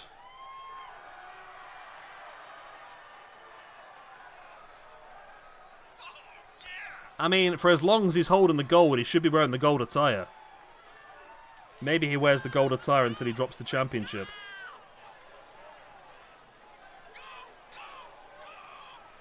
Oh, that's a pretty cool idea, that is, actually. We could do, like, yeah. Well, a bit like a,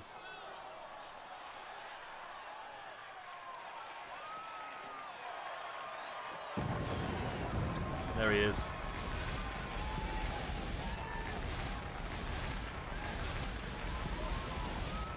Oh. The cat has come for some extreme head scratches.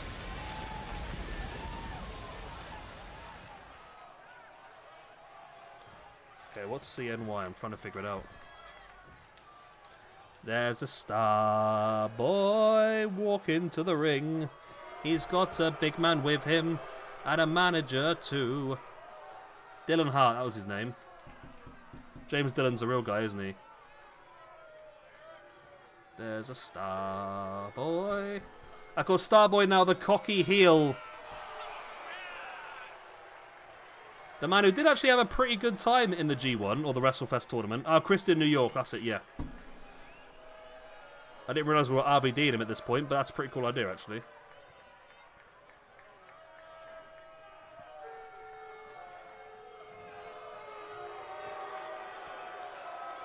So it'd be interesting with Starboy with 2 heels at ringside, what difference that's going to make.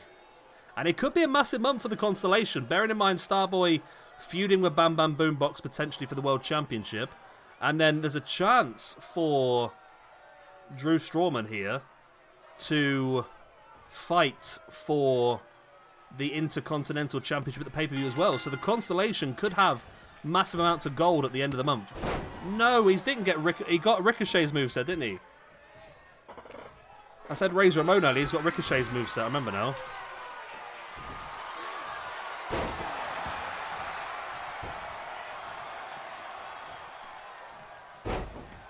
I was thinking as well of making the Starboy a new attire, and actually would make sense maybe to have stars on his tights. Maybe I can do that. Find some tights that have got stars on them.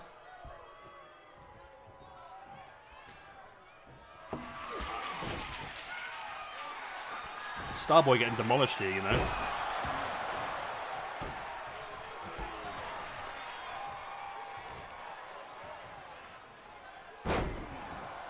Yeah, I like the idea of having like some of a demon, even like there needs to be like a that. It could be like a Bray Wyatt situation as well, where they've got they're normal throughout the month, and then they have that sort of fiend character inside them.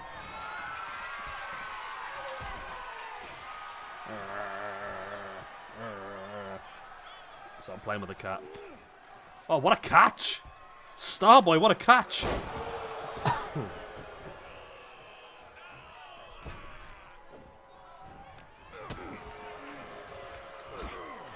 So are we happy as well on throw? Oh no. No, yep, we're fine. No, we're bad. Is it a crash? I think the game's crashed. The game's crashed! Yay! Fucking fabulous, isn't it? Absolutely fabulous. Absolutely fabulous. Right, let me turn that on. Let me turn that off. Well, at least we weren't too deep into the match, at least, I suppose.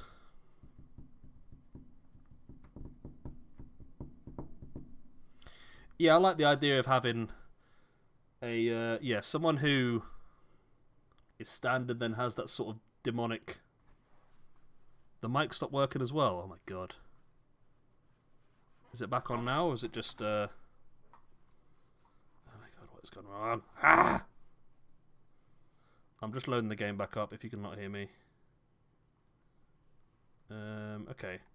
Apparently I can see my mic on the stream software.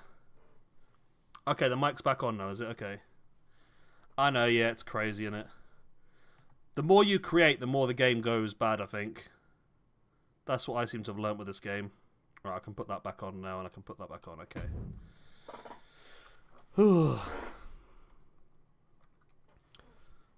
Yeah, spend more money with us, why not? Finish your story. Fuck your story. No one cares about your story. What about my story? What about Bam Bam Boombox's story? Right, so we are still where we should be. Yep, we're fine. Okay. Should have turned entrances off. We'll skip the entrances. We've seen them already once, haven't we? We'll just get straight into the match. Right. The mic is cutting out. Is it any better now, or is it still doing it? I shall... 11111. Is that better? Okay, it might just be a loading thing. Hopefully now the game's loaded up and back running. It should be okay, but let me know if there is any issues still. Well, Bam Bam Boombox was completely destroyed. Maybe we could have, like... Starboy can be like a Solomon Crow sort of situation where he's just messing around with technology and crashing the game when things aren't going his way. Let me have a gander on my phone and see how this sounds now.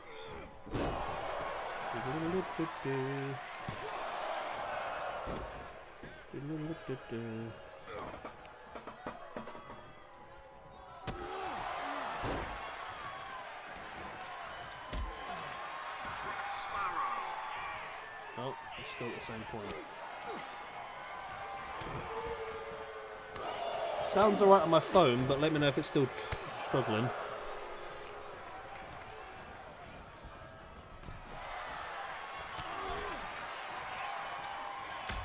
Yeah, sounds right on my phone, but let me know if it still has any issues. It is telling me there's issues, but it always tells me there's issues, to be honest.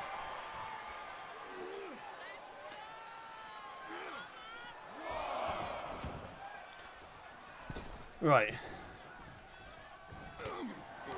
I know it's crazy. The worst thing is, it won't be a problem for you, Omega, I don't think, but I believe that 2K has just got the rights to FIFA, haven't they, moving forward, which is the main football or soccer for you guys game as well, which means that it's going to be rough as well, isn't it?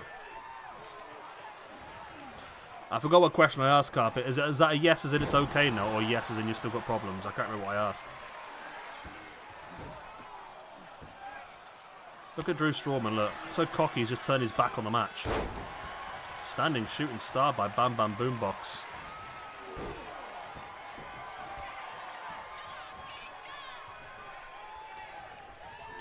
So remember, Bam Bam Boombox is completely undefeated in this universe now.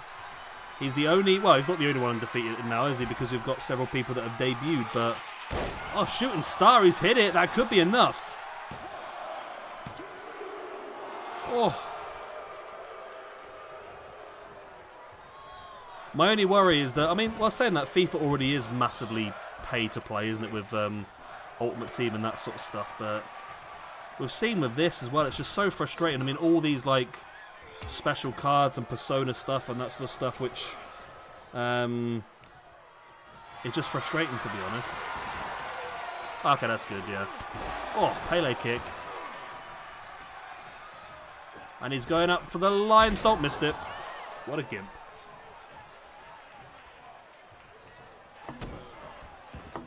What an absolute gimp. I'm not doing very well with my beers, you know. I've only got through the first can so far.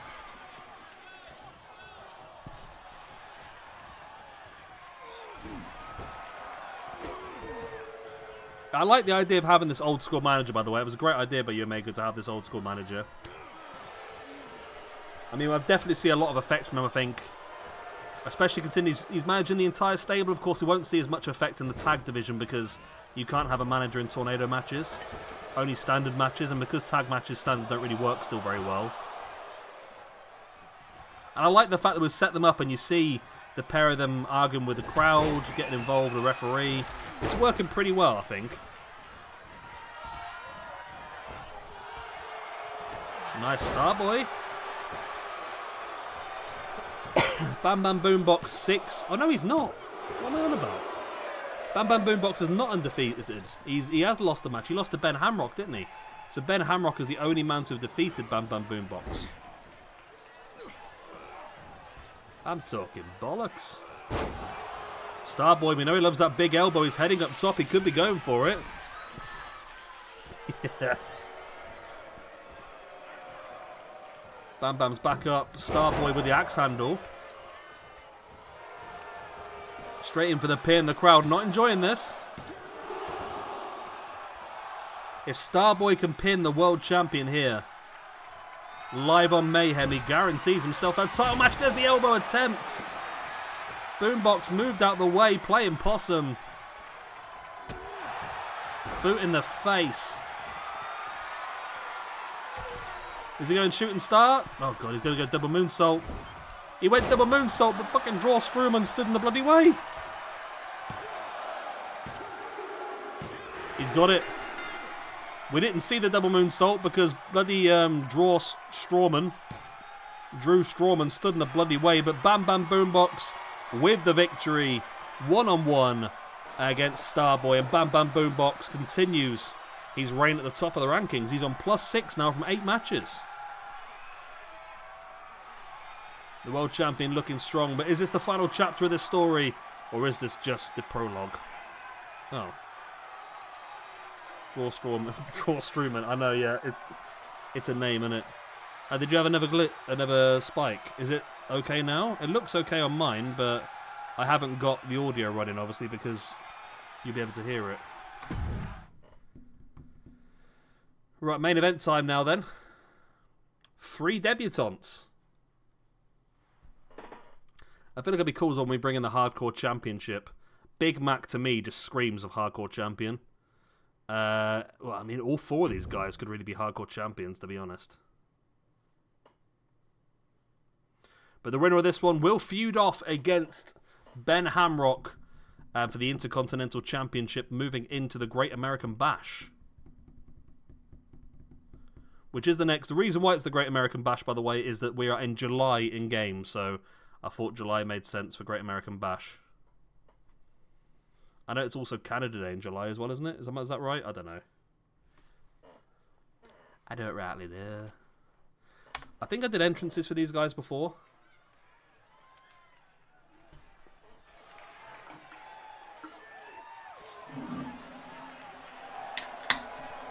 There he is, Big Mac. Regular fries, supersized drink. He likes them big. He likes them chunky. I did make, yeah, look, I don't know how this ring's going to survive, to be honest. I did change one slight thing on Big Mac, you may have noticed. When we generated him, he was blonde. I have made him ginger. I have also given him a second attire so we can randomize it a bit. I mean, we've called him Big Mac, but in fairness, he should be Whopper, considering that he's got the flame grilled going on, hasn't he? But yeah, Big Mac for me, I think Hardcore Championship is definitely a great shout for him. I think he needs body hair, you know. I think he would suit a hairy bod. And a slice of cheese as well. And some gherkins.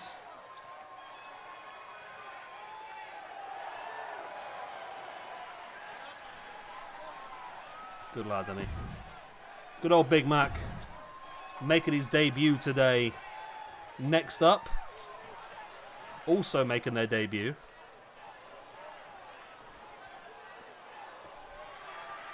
No, it's not. I take it back. I'm not making his debut. Next up is bizarre fan favourite, even though I think he is supposed to be a heel, but I think he should actually be a face at this point. His moveset and entrance is much more face-based, isn't it? So I think El Gimpo should potentially be a face.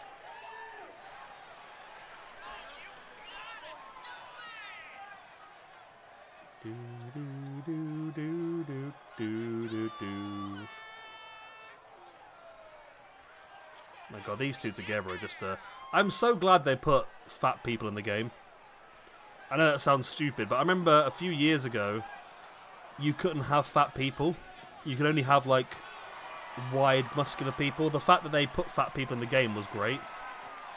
Because it has opened up a whole new world of making people like Yokozuna and King Kong Bundy and people like that. So we've got 2 chunks and we've got 2 giants. The chunks are in the ring. The first one of the giants, this is the right-hand man of Christian New York making his debut. This is Cerberus. Is it pronounced? I always pronounce it Cerberus. Cerebus? I don't know how it's pronounced, but it is the three-headed dog that guards the gates of hell.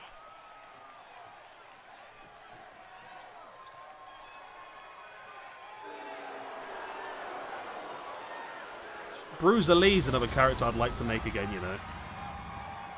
Remember Bruiser Lee? He was like a combination of Luke Harper and Bruiser Brody. I would like to make a Bruiser Lee again at some point. He was one of my favourites, I think, in the previous one.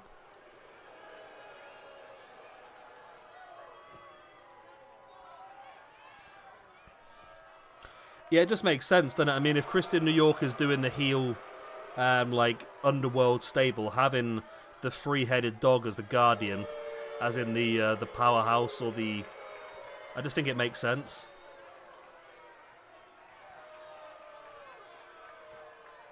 And this, of course, we've seen already. Drew Strowman. He is...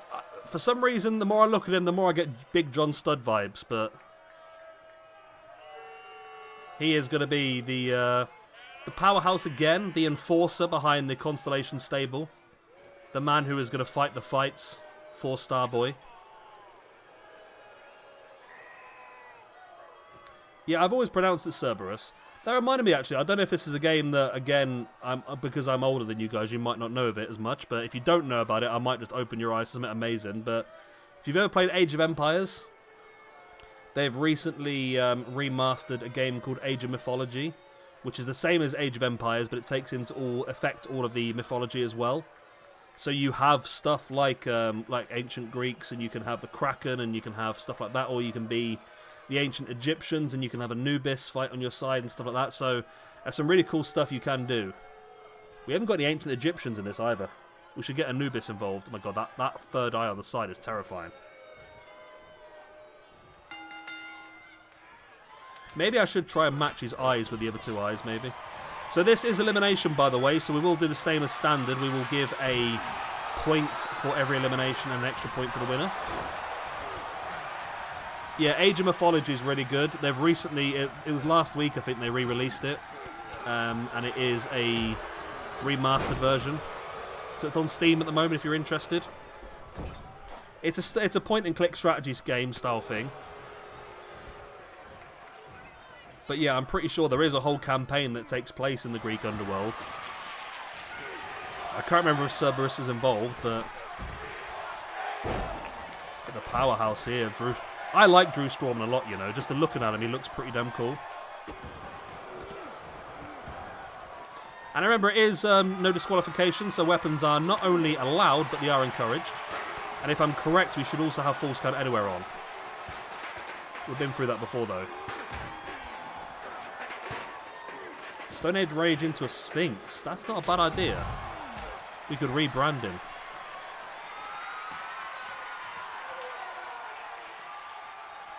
Look at the strength here of Big Mac. And it looks like here Cerberus has a light tube and he gets clotheslined straight across his face by El Gimpo. This, of course, is the main event of Mayhem. I did make an Anubis core on the previous one that I did. Remember the one that I did where I made the cores myself? I mean, I know that's not much different to what's on here, is it? But I did make no, I made a... Yeah, I made it Osiris, didn't I? I mean, he desperately needs something, but at the same time, it's handy to have these lower card people we can job with, isn't it, really, at the same time, so... And it is, it's evolution, isn't it? It's survival of the fittest. I mean, people like that, if they don't do that well, eventually they're just going to get replaced in the game, and we'll free up a core space for somebody else more interesting, maybe.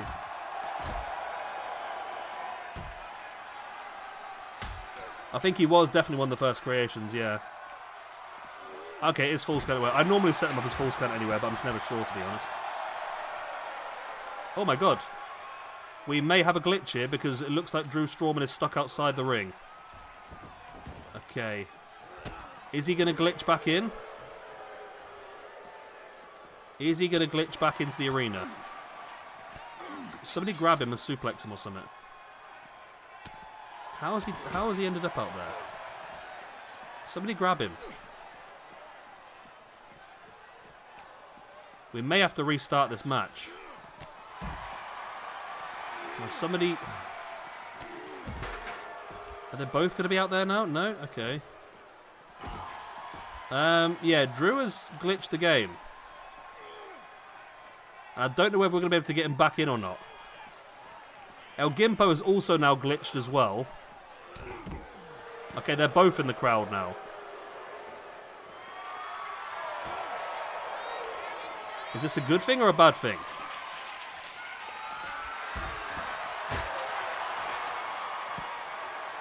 Do we restart here? We may have to restart here, aren't we? I mean, we might get by.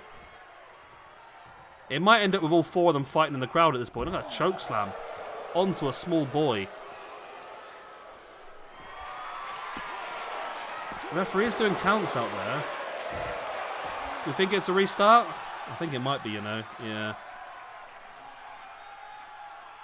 Now, unless all four of them end up out there, but... Yeah, I think it's going to have to be, isn't it? Okay. Gotta love this game, haven't you? You gotta love this game, eh? You gotta fucking love it.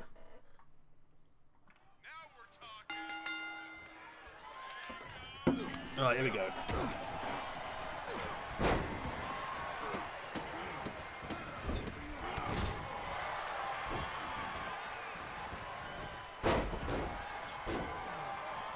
Oh my god, what happened in the boxing? Oh.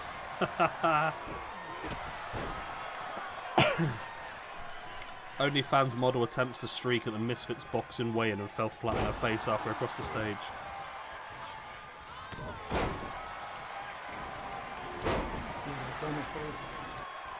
Oh, so that SmackDown logo we were taking the piss of earlier is the real SmackDown logo. Because there's a video here from inside the arena. I shall copy a link. There you go. So that SmackDown logo we were looking at on Discord earlier is the correct logo, which is terrible, really. It's a really bad logo.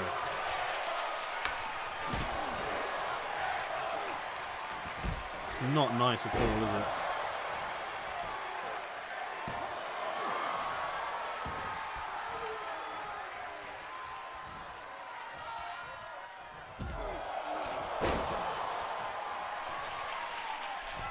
El Gimpo now heading. We might see El Gimpo's new finisher maneuver here. Oh, he's missed it. He's missed the elbow. I love the way that Drew Strawman just tried to attack Cerberus from behind, and Cerberus just completely no-sold it. Just like, what the f*** are you doing?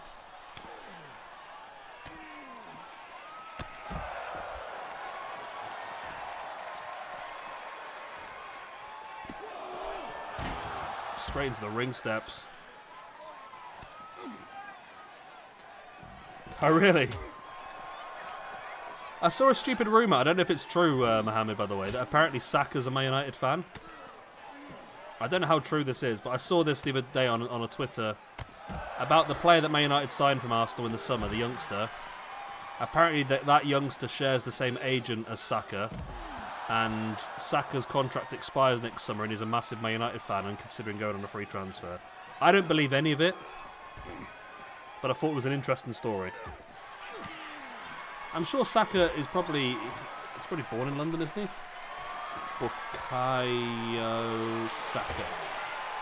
There he is. Born in Ealing, London. Yeah, he's born in London. So I think it's very unlikely he's a Man United fan. I think it's very likely he probably is an Arsenal fan, in fairness.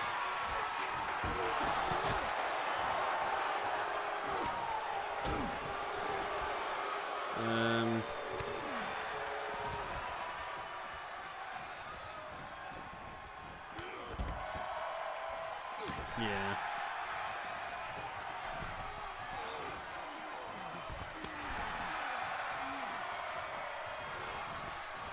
Doesn't say anything on his Wikipedia, but yeah, I severely doubt any of that is true, to be honest, but... I mean, Saka does get injured a lot, so he would fit in perfectly at Man United, to be honest. I mean, that Saka limp would fit him perfectly. So potentially, that steel chair by Big Mac. So I have, you know, where you can set up the way that people fight on the game. I have set Big Mac up to massively favour weapons and environmental damage. Yeah, it's a rough loader, isn't it? That's backbreaker. Yeah, so we've set Big Mac up to very much favour the weapons. And when we do bring in a hardcore championship, I reckon Big Mac could be someone who will definitely be at the forefront of that title.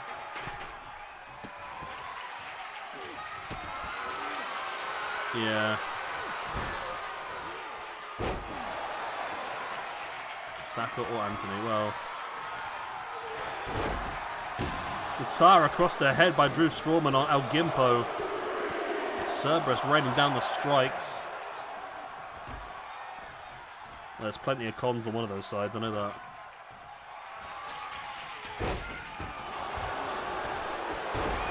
A boot in the face there by Cerberus as well. It's not looking great for Big Mac at the moment. Cerberus definitely in control. And now Drew Strawman taking over Big Mac as well. The two big men taking it in turns to destroy the fat Scotsman. Cerberus loving these glass light tubes, you know. Smashing one over the back of El Gimpo in with a pin. As Drew Strawman taking Big Mac up with a choke slam. El Gimpo in with a Rikishi driver.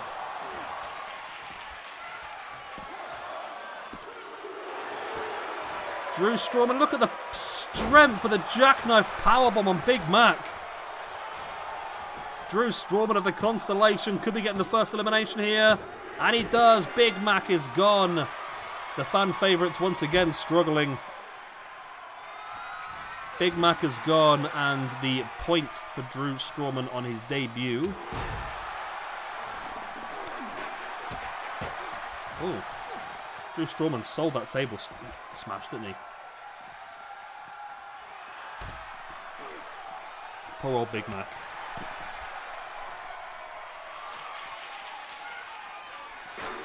Look at that, right between the eyes.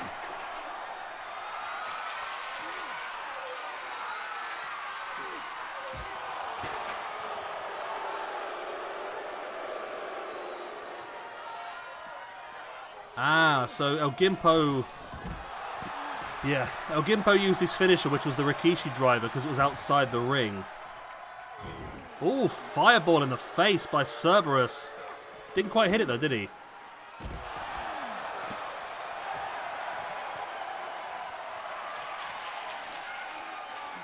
Yeah.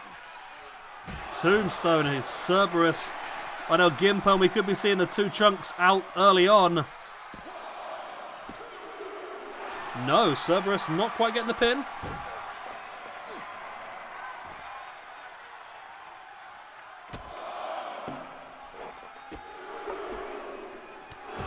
Nice clothesline. And a big boot by Drew Strawman. I mean, these two could have an interesting feud. I mean, they're both technically heels, though. But Cerberus and Drew Strawman, the two big enforcers of their groups. And look at this, working together to take down Strawman. El Gimpo now working over Cerberus as well. Straight into the barricade. Barricade? Who's barricade? There you go, that's another call for us, barricade.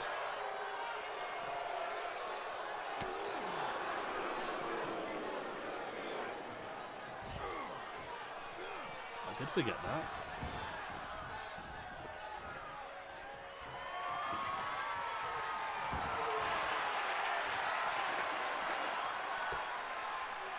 So tonight is the new debut of... I didn't realise that was happening tonight. So today is the debut of SmackDown on the USA Network.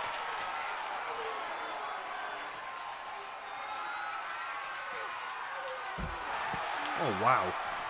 What a powerbomb. El Gimpo with a pin now on Cerberus.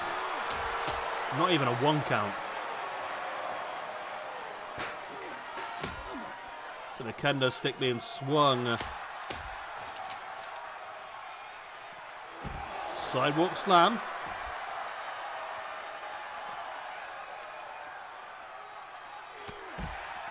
He's taking it in turns to beat the crap out of him now.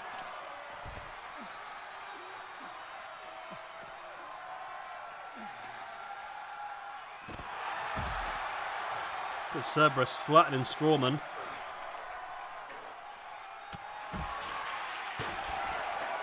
That's true, Carpet. If you say it's... I mean, I know who you want to win it anyway, which is probably the issue as well.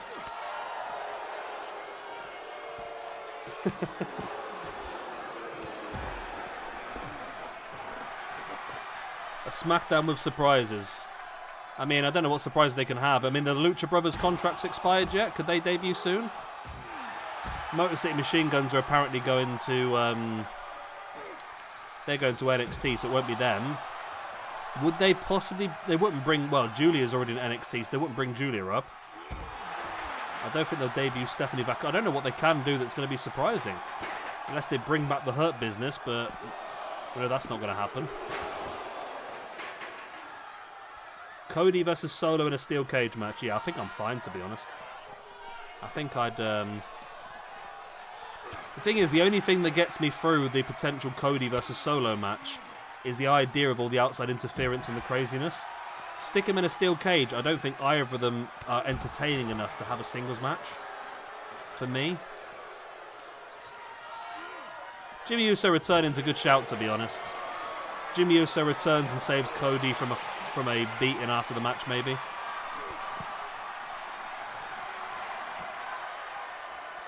They should do Jimmy and Jay in one night, you know, just bring them both back.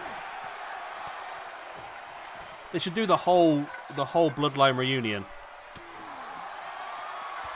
Have Roman, Jimmy, Jay, and Cody come together against Tama Tonga, Tanga Loa, Solo, and Jacob Fatu. Weren't they placing like hints at the initial Jacob Fatu turn? I don't know.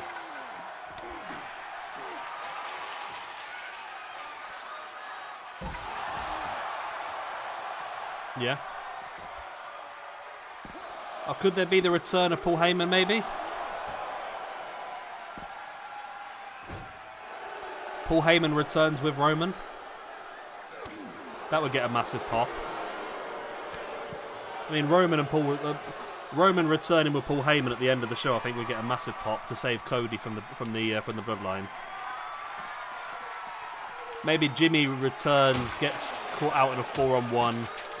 Then Roman and Paul Heyman return to save the day. Drew Strowman with a big kendo stick across the head of Cerberus, and Cerberus is gone. Drew Strowman now with 2 eliminations in this match. And Cerberus is gone. But there's the bonsai drop by El Gimpo. No, El Gimpo almost still in the win.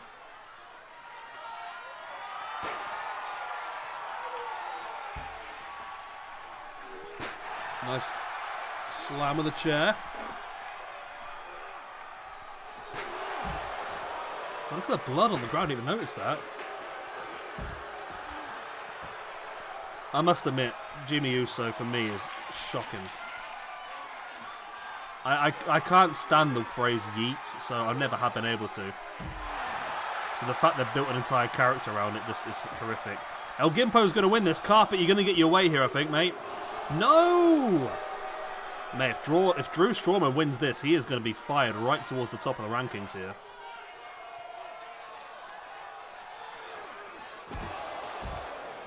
Get that straight into the ring post.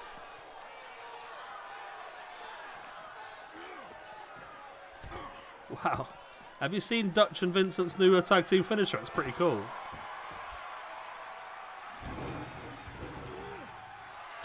El Gimpo now with the ring steps.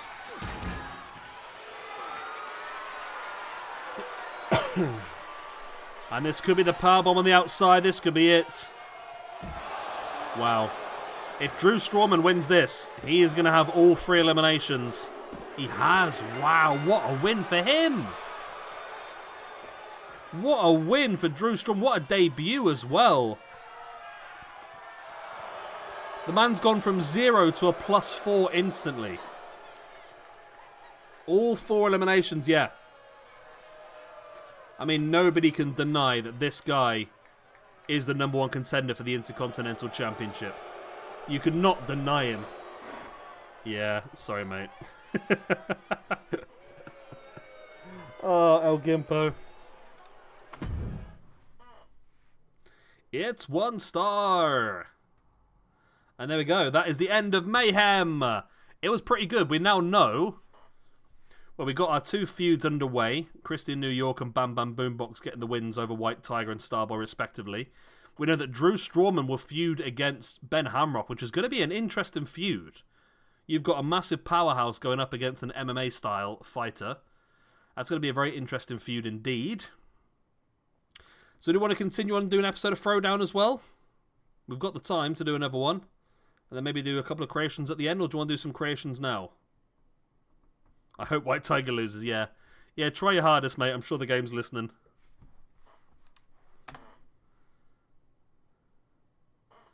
Right, so can I come out of here? I can. So rivalries, we now know... Are we happy with this rivalry, or do we want to do something else?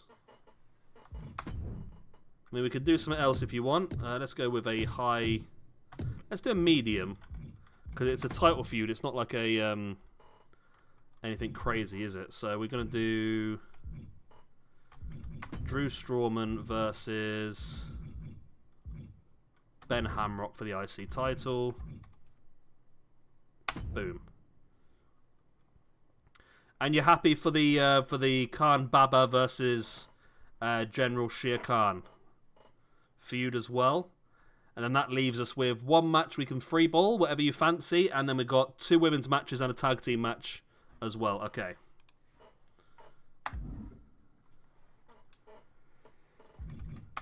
I might just, while I'm here,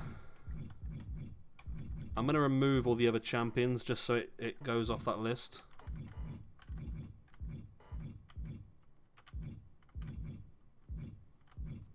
Oh, fuck. Sorry about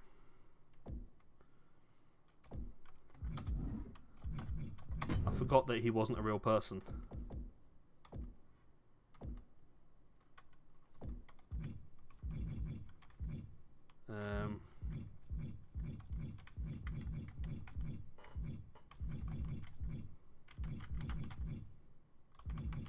There we go, okay. Right. Khan versus Khan. That's going to throw me off. Khan versus Khan, I'll tell you. 24/7, yeah.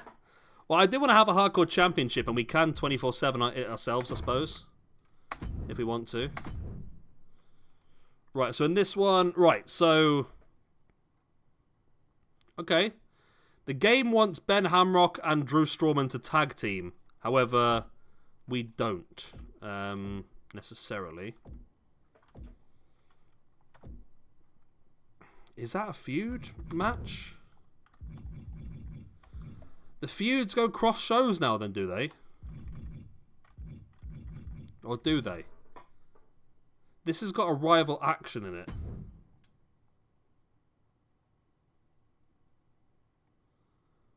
Why have we got a rival? Bam Bam Boombox, have I messed this up? Oh, did I fuck it up because I took the championship away? Have I completely fucked this? Have I completely fucked this? No, it's still there. It just for some reason wants him to feud again. Okay. Right, so... We've got that as the main event, that's fine.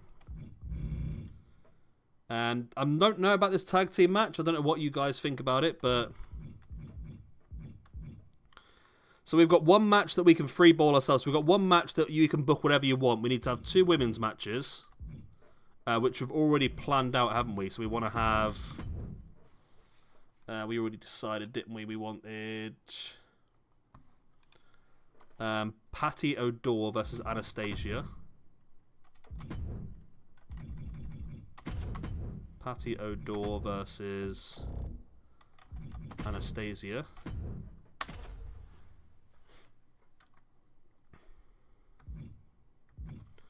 And then we'll go here. We'll go with a match between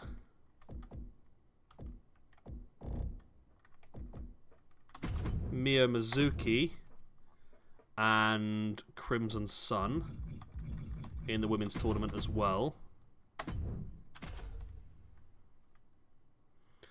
And then tag team wise, I mean, we've got down Underworld versus Los Antiguos, but yeah, YouTube Championship, that's right, yeah.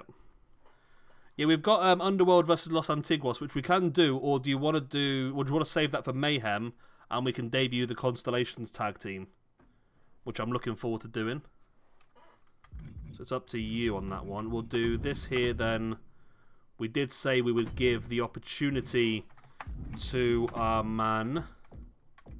So El Carnero is the current champion, and he'll be facing off against the Golden Sheik for the YouTube Championship. Oh, I just realised I'm still recording. I can stop that recording. She's got Becky's moveset, but I've changed the signatures and finishes. So yeah, she's got Becky's main moveset, but I've changed the finishes and signatures. I can't remember what to because I was drunk when I did it. So, but yeah, that's sort of what I'd done. Again, we can develop these things as time goes on, obviously. I need to change this one. Yeah. Well, Bam Bam, I think we've got him rated at 85 ourselves, and he's got +4 momentum points. So he's up to 89 now, which is pretty cool.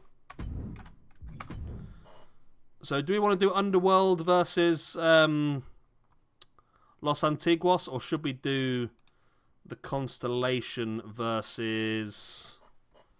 Who have they got to fight against? Constellation versus... Thunder and Lightning?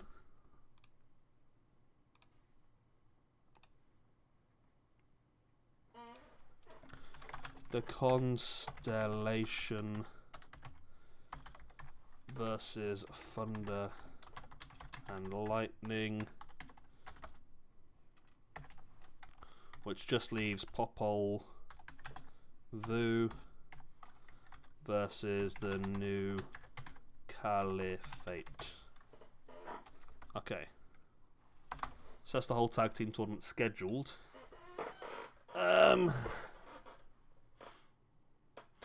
Yeah, we'll do it. We'll do it on this show then, because I want to make sure that. No, you're right. Yeah, no, you are right. We want to do Underworld on this show because we want to make sure they're available for Mayhem to contribute to the feud. So we do need to do Underworld now. So you are right. I don't know if that's what you were intended to tell me, but you are correct. So 2v2 Tornado. We need to do.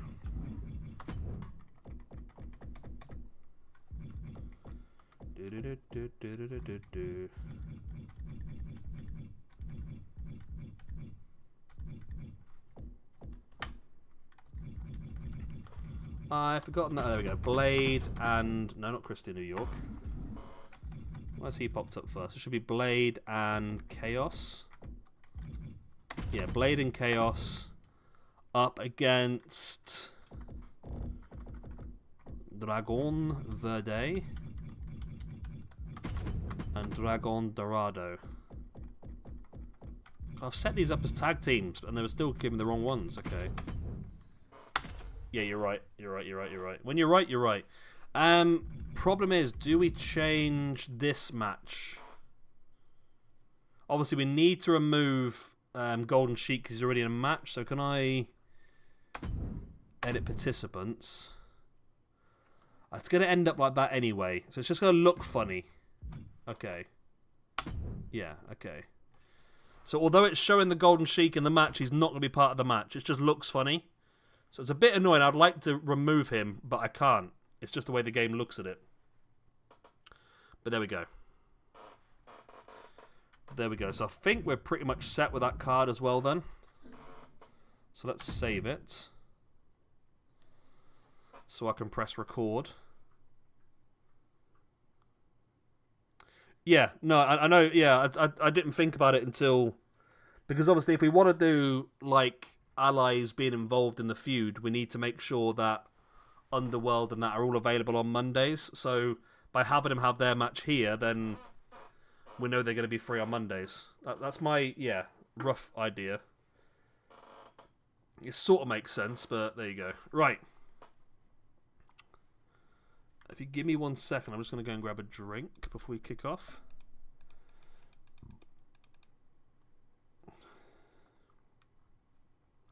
Oh, Jacob Fatu's got 7 children.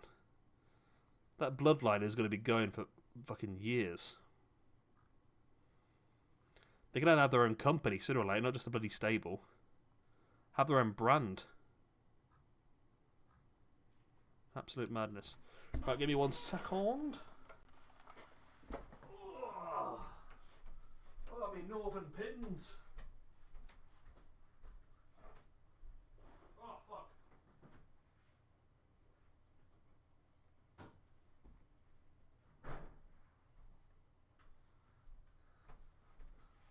I fell over. We're all good. I fell over. We're fine. Oh. Oh. Oh. Right. Okay.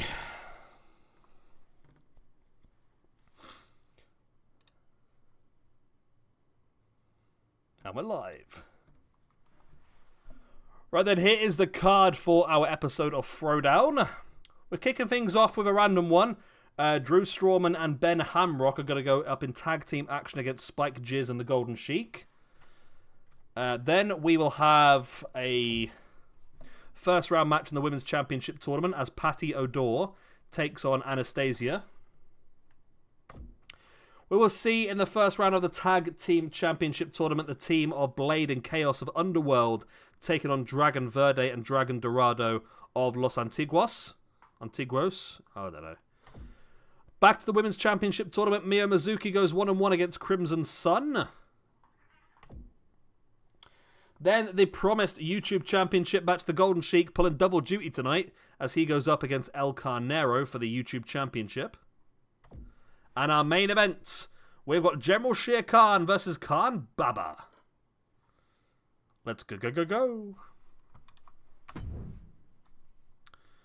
Alright, yeah, I'm not quite sure what's going to happen here, but the game did not let me change it, so we're stuck with it. Okay.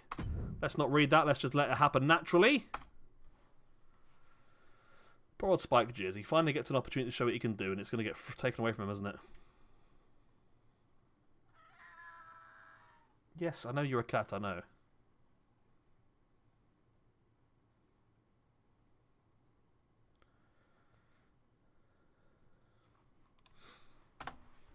Let's see what the game's got planned for us then. Okay. Well, they're arguing who's going to take the lead. Oh, it looks like this match is actually going to go ahead. Okay. Okay, so poor old Golden Sheik is going to have to play double duty here.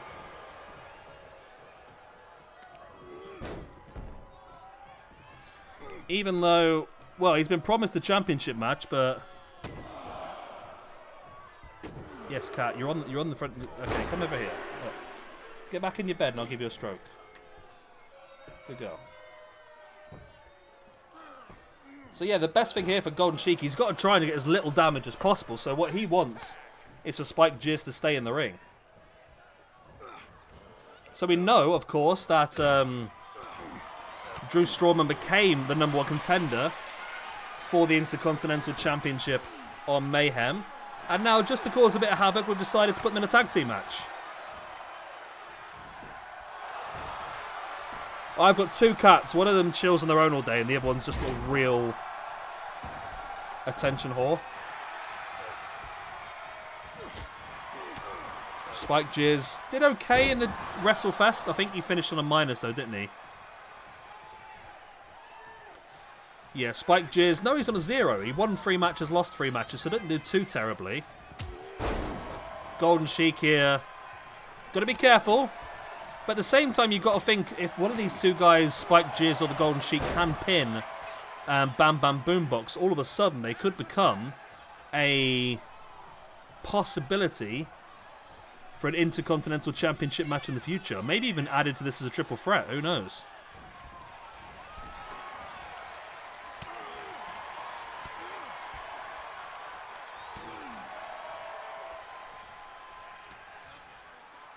Ben Hamrock now looking fisherman to see straight away. Golden Sheik got out the ring.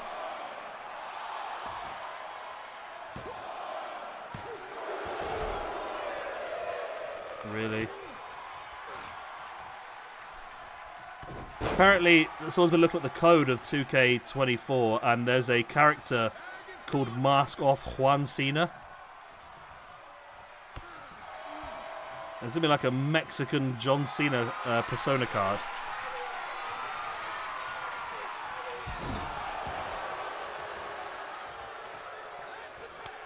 And you see Golden Sheik staying out the ring. He knows where his bread's buttered. He wants to be involved in this. He wants to show what he can do. But at the same time, he's desperately trying to make sure that he's fresh for his YouTube Championship match later on this evening.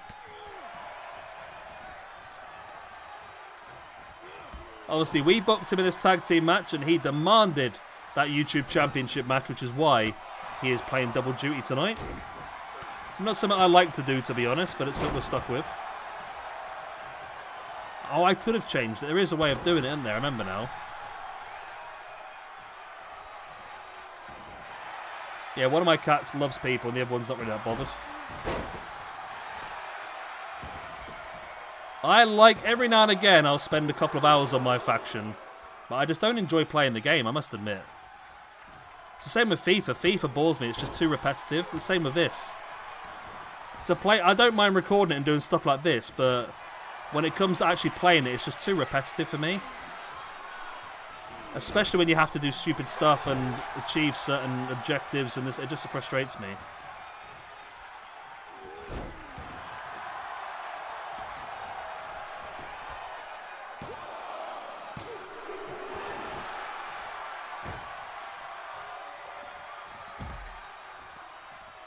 See Golden Sheik now having a little go at Bam Bam Boombox.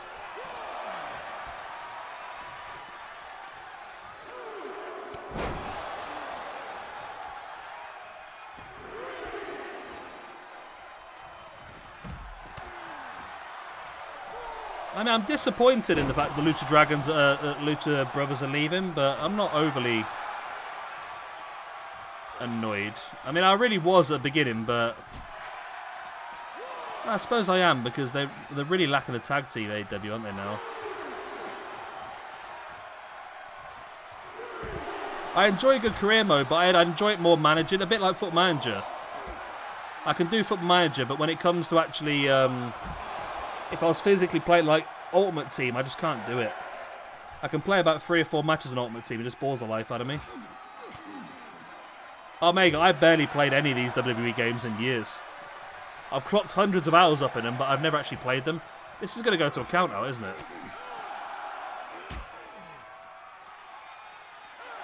It's a double count out. Really? Okay.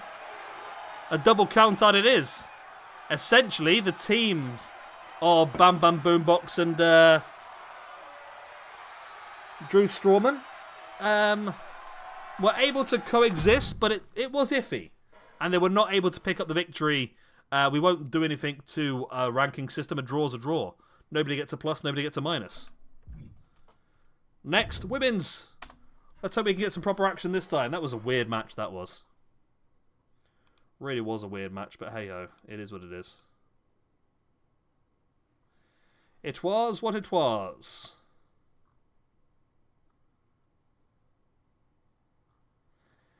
Debuts around here then for Patio Door and Anastasia. I think I've done entrances for these two.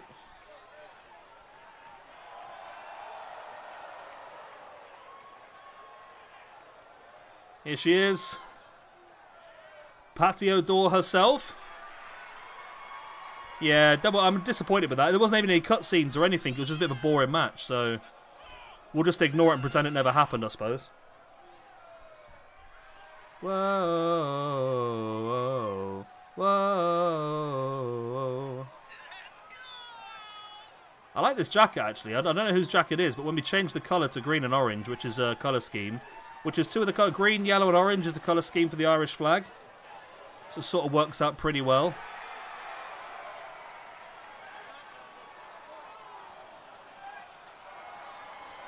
Patty's your favourite woman. She is pretty cool. Of course, the obviously the jacket and the horns that come off during the matches, just so it doesn't glitch.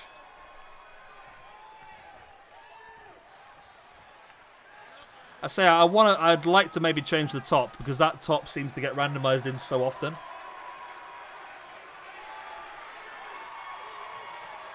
And we've got Anastasia, the heel female.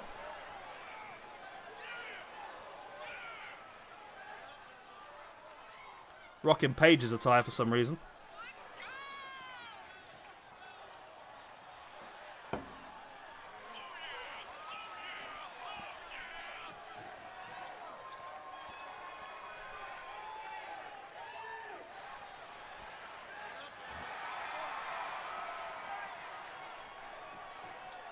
Here we go then.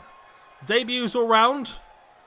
The winner of this one moves on to the Queen's Crown Tournament, which is next Saturday. I mean, when I say next Saturday, I mean in-game. So we've got one more episode of Mayhem and Throwdown before. And, of course, the loser will get a -2 in the ranking system.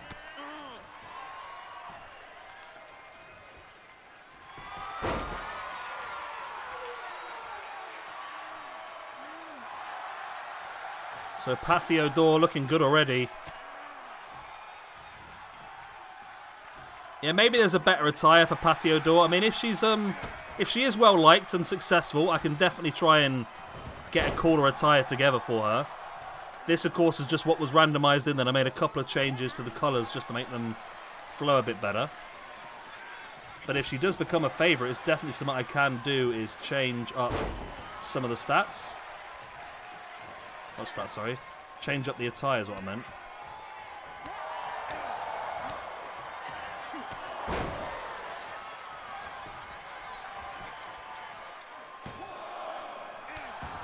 Only a 1 count.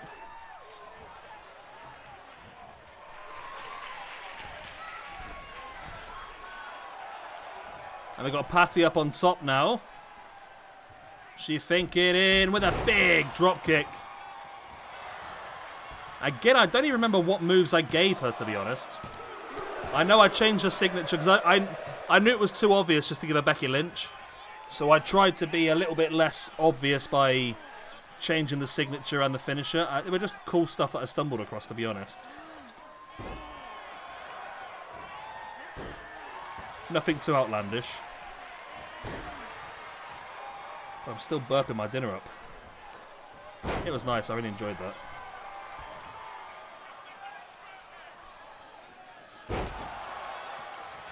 Patty cake, patty cake, patty, patty, patty cake. Anastasia doing a clever job there, working the leg. Well, now Anastasia is more of a technical-based wrestler. She has a few powerhouse maneuvers. Oh, why is it lagging again? No, we're fine, we're fine, we're fine. No crash, just a lag. Yeah, Anastasia has a few more submission-based maneuvers, as well as powerhouse maneuvers. Patty Cake also with some technical maneuvers and some striking ability as well.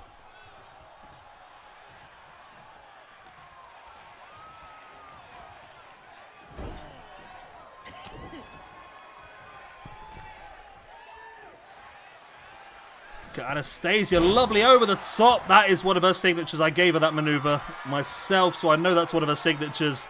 Now into the finishes as well, but she gets a knee in the face by Patty O'Dore, and there's the kicking. Now that, I think, is one of her signatures I gave her. The strikes. Not quite enough to get the win. But it is enough to line up potentially for the finish. Round the back. In with a full Nelson, or the, well, it's not full Nelson, is it really, but it's like a cravat Nelson, only a 2 count.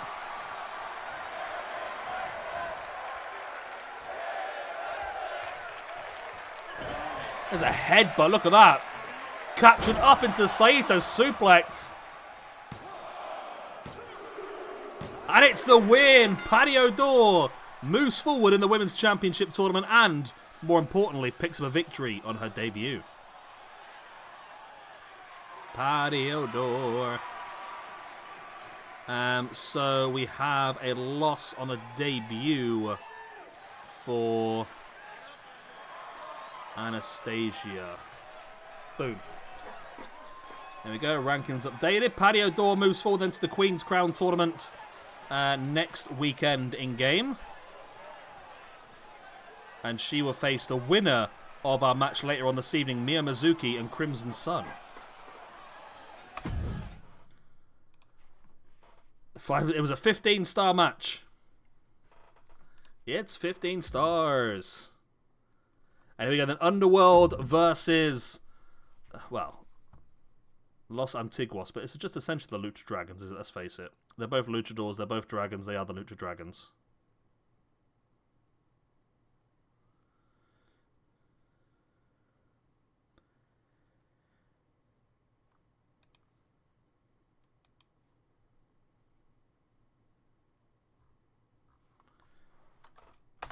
So the winner of this one will move on into the semi-finals of the Tag Team Championship tournament, and will face off against the Election Connection, who got their win on Mayhem against the Herd.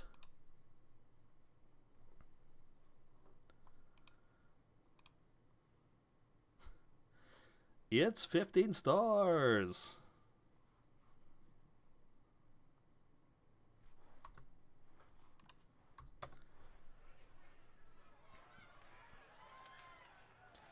We should make our own Meltzer. We should have Meltzer in the game. His finisher could be the Meltzer driver. On his own. And here they are then, the Underworld.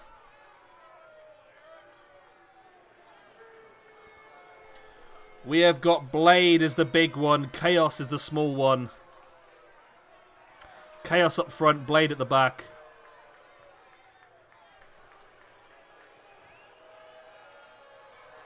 These two guys making their debut.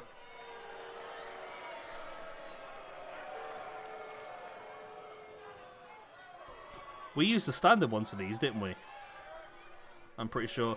If you haven't told, by the way, the entrance is essentially the Ascension. I'm pretty sure this is the Ascension's entrance that's still on the game, so it sort of made sense.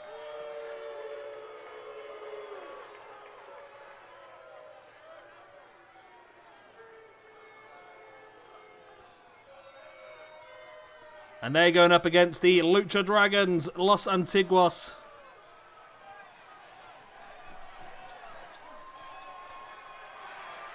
It's not been the most incredible start so far for the Underworld. I mean, Christian New York got the victory, but Cerberus did not win in the number one contendership match. An advert.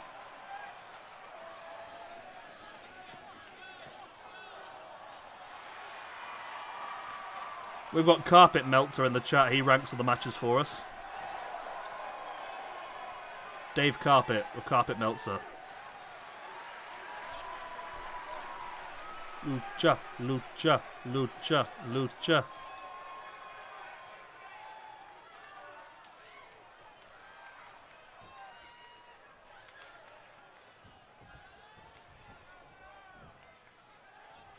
Here we go then.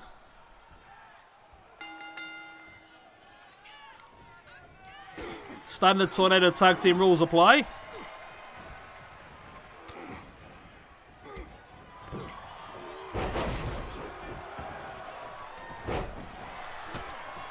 It's Powerhouses versus Cruiserweights. Let's see who comes out on top. Of course, debut then for the team of Underworld in Chaos and Blade. We've seen the Dragons already a couple of times. The Dragons are two that we didn't create ourselves. They're both from the Community Creations. We just did a little bit of changing.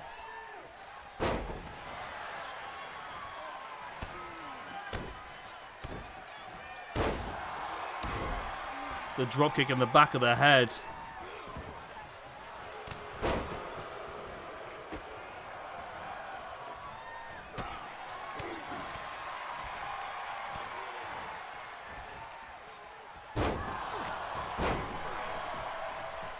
To Papa John's again.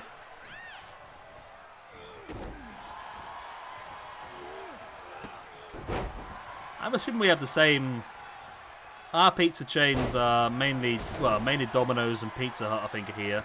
We do have Papa John's as well. I'm assuming they're pretty similar. See here, Dragon Dorado with the spinning kick.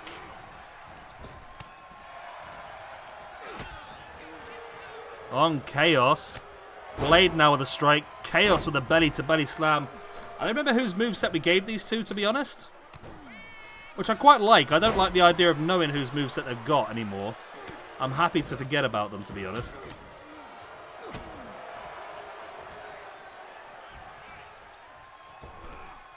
Lovely lion salt.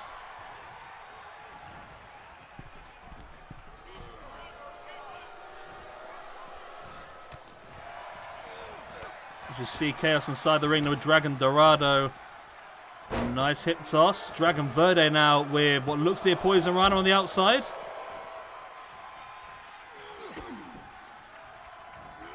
Dragon Dorado with a Shining Wizard. In with a pin. Will that be enough? Only a 2 count. No, I am recording. Okay, that's good. I have recorded every episode so far, so I'm going to edit them and put them on at some point.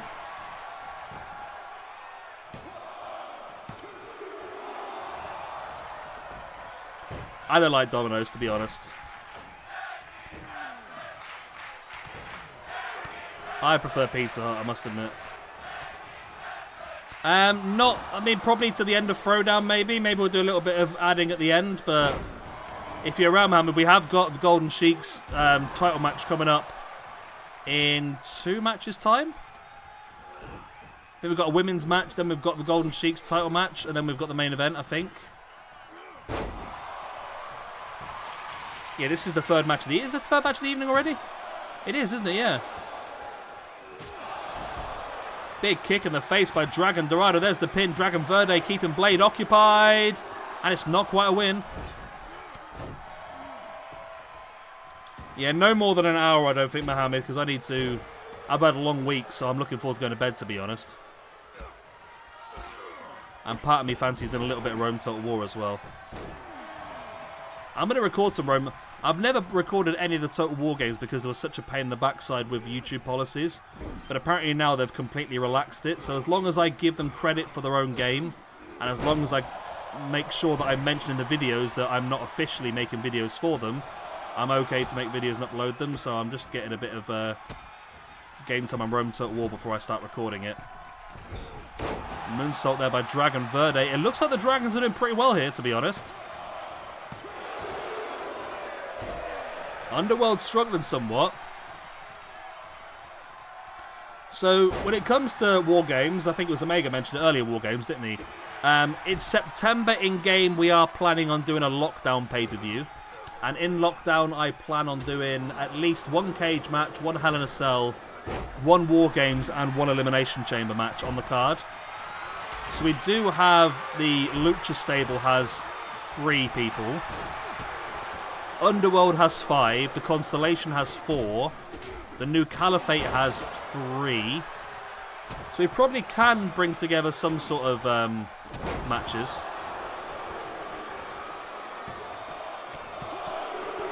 Yeah, you've got a women's match after this, Mohammed, and then I think we go straight into it. Yeah, I keep meaning to, I started doing the Age of Empires. I definitely want to do Age of Empires and Age of Mythology. Well, maybe I can ask you guys, because you're the ones who'd watch it, obviously, if you are, but I can't decide whether to break it down into 20-minute chunks or whether to do each campaign mission as a full episode. It might mean some of the videos are like 2.5 hours long. But I don't know whether splitting them it breaks up a bit too much. I don't know. I mean, what do you think would... Yeah, Election Connection could do it more, yeah. What do you think would work better with that sort of game? Do you think 1 video per mission, or should I break it up into chunks?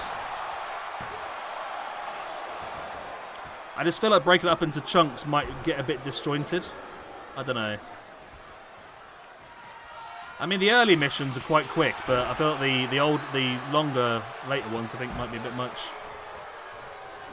Yeah, I do plan on still doing it, to be honest. I'm just not sure how to record it best.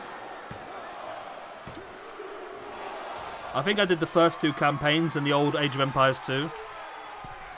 But yeah, I would like to do Age of Mythology as well. Maybe I should do that first, considering that's quite a new game. I'm leaning towards 1 video per mission. That just means the videos will be long. But I mean, I'm not exactly... No. 2 missions per video. They're going to be like 5 hours long at that rate. I just feel like if they're too long, people will get bored. And if they're broken up into too many smaller chunks, then it gets disjointed and no one quite knows what's going on. So I'm leaning towards doing 1 video per mission, I think. That's what I'm leaning towards.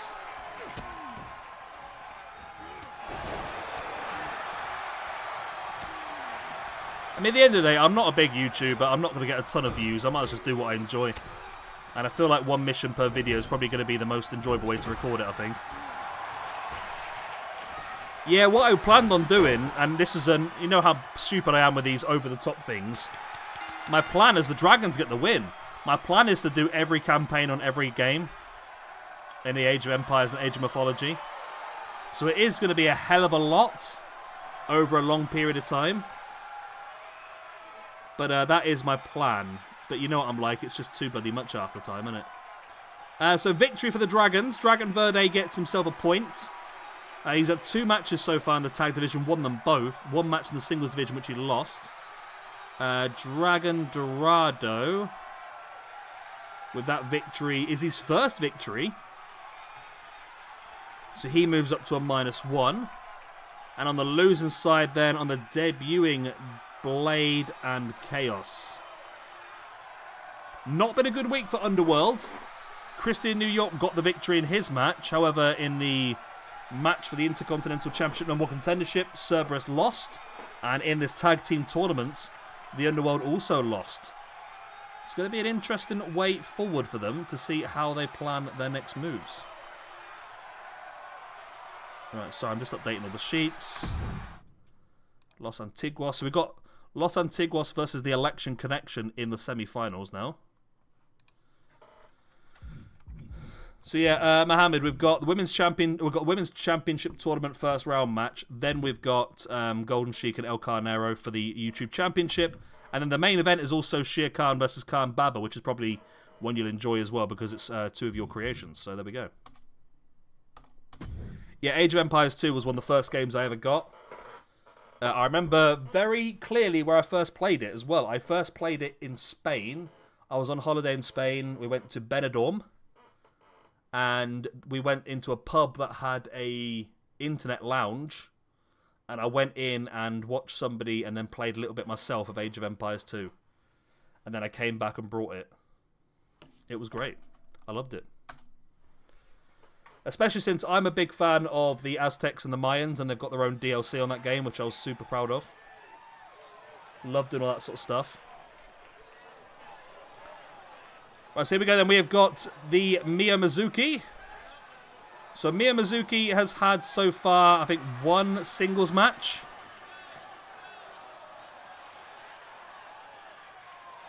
She's had 1 singles match and then also had the Battle Royale. She lost the singles match and she also lost the Battle Royale, but she did get elimination in the Battle Royale. And as I said, I do think that we're going to team Mia Mizuki with Indigo Moon, because they've both got black and purple attire and I think they'll look cool together. That's the only reason I've got, so there we go. But I like Mia Mizuki. She's one that I pretty much created myself, you know. We had a base randomizer and it didn't go terrifically well, so I ended up making this myself, so I like this core, I must admit.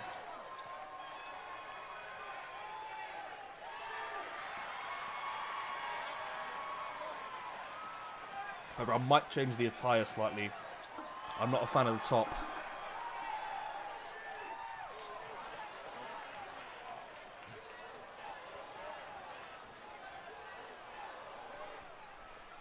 Yeah, Age of Empires 2 is definitely something I want to do more of as well. You know what? I brought Baldur's Gate 3 at the very beginning, and I still haven't played it yet. It's literally installed and ready to go, and I just haven't done it yet. Maybe that's something else I need to do. So I've got, I haven't got... The problem I've got at the moment is I used to have a lot of time and record a lot of stuff, but at the moment my overtime at work is crazy again. Last month I did 40 hours of overtime on top of my... I'm doing 40 hours a week plus about an extra 10 hours a week on overtime. So I just literally haven't had much time to do much recording. So I'll be honest, the XCOM and PowerWord stuff I've been uploading, I've had that on my external hard drive now for a year. The XCOM playthrough I've had on my external hard drive for a year. PowerWorld I've had since release week. I just played that much of it in that week. So literally I just haven't recorded anything recently. So I'm looking forward and thinking of some things I can do once I get a bit more free time. I am currently in the process of hiring some staff. If anyone lives in the West Midlands area and is looking for a job, I might be able to get you a job, you know. Carpet, you need to be 18, you're not allowed in, mate, I'm afraid, so... I'm assuming you live in London, Carpet, because I don't know many West Ham fans that don't live in London, to be honest.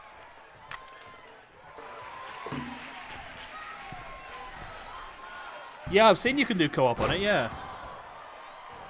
I've got a mate who used to stream. I don't think he really streams anymore. But I considered playing it with him at some point. He's the one I've been playing the Warhammer game with. He's already completed the game like 2 or 3 times. Mohammed's flying in. I'm actually getting a mini promotion by the sounds of it.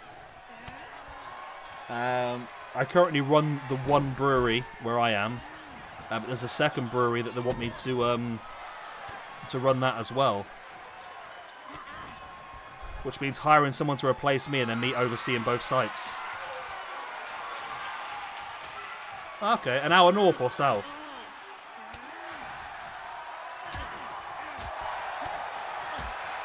I mean, I'm West Midlands. I'm about... I have to drive to London soon. I think I've got a meeting in London next couple of weeks. And I think I've looked, it's going to be about a 3 or 4 hour drive, but that's mainly because of the traffic, not because of the distance.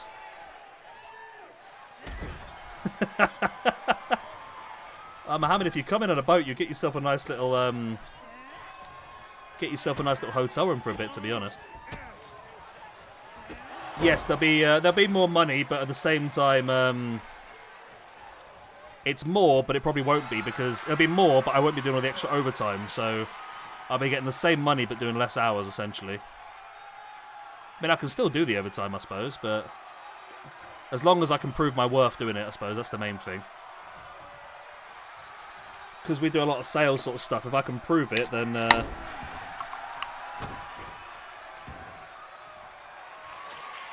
Yeah, New Gen and Omega, or Alfarius, Alfarerio, yeah, that one, are American. Carpet is English. The Equalizer's English. If I remember correctly, Mohammed is from Pakistan. I remember having this little game once on a drunken stream once where I tried to play GeoGuessr with his location.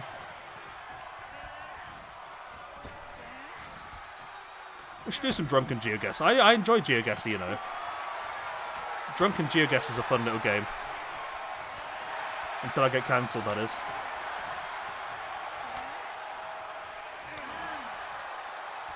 I like doing it sometimes. I like going into my YouTube analytics and it tells you where everyone's from. So that's pretty fun sometimes. However, apparently, according to my YouTube analytics, I do have a very small percentage of fans that are women over the age of 65. Which I'm not sure how much I believe that, to be honest, but... If you are an over 65-year-old woman and you're watching my videos, thank you very much. I very much appreciate it. This has been quite a good match so far, you know. Yeah. I was trying to find you.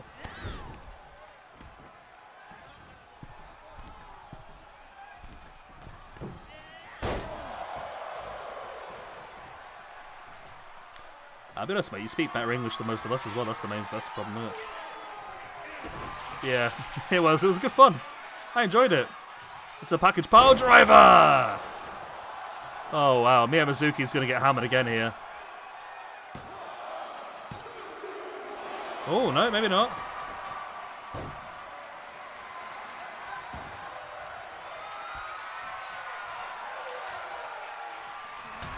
Oh, there's the Hurricane. Spinning back fist. That's game, set, match. Oh, there you go, Omega. You might appreciate this.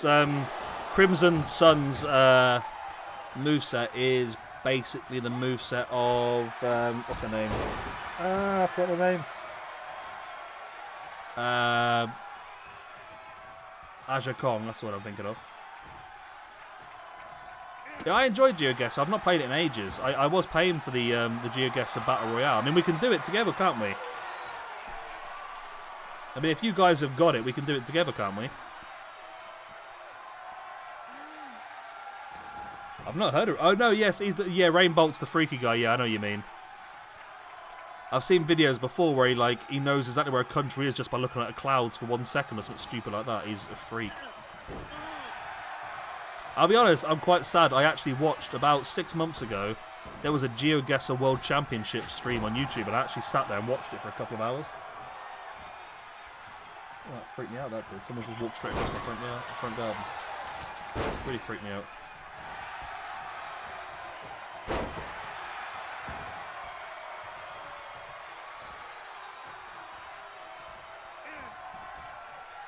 Bloody hell.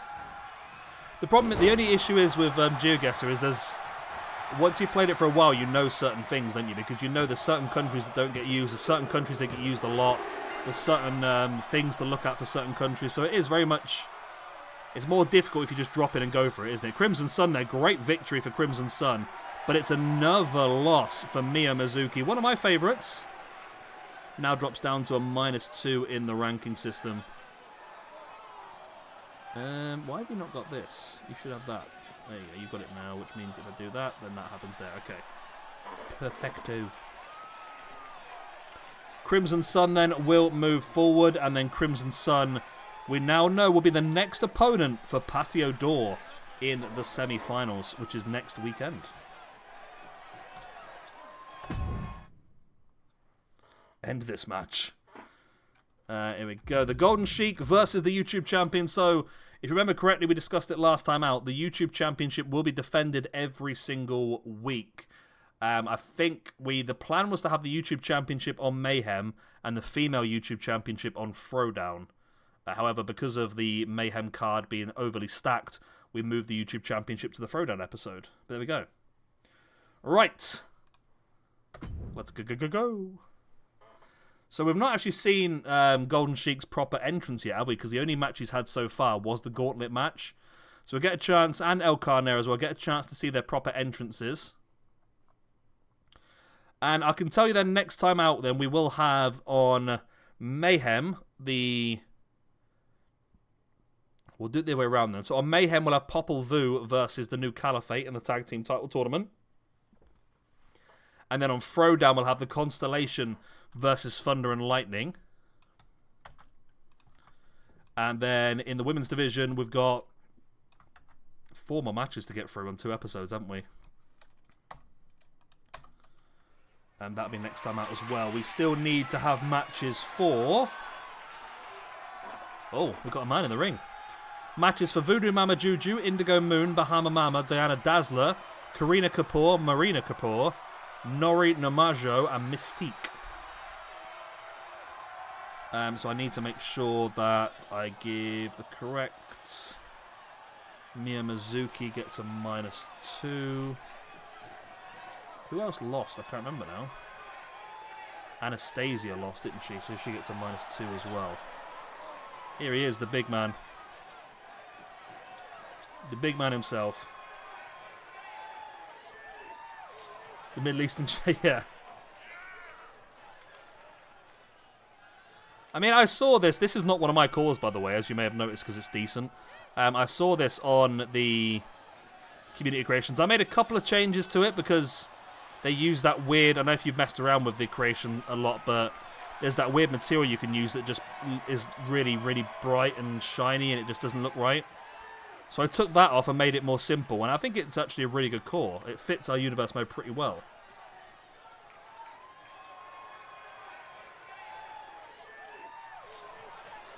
Yeah, it could work.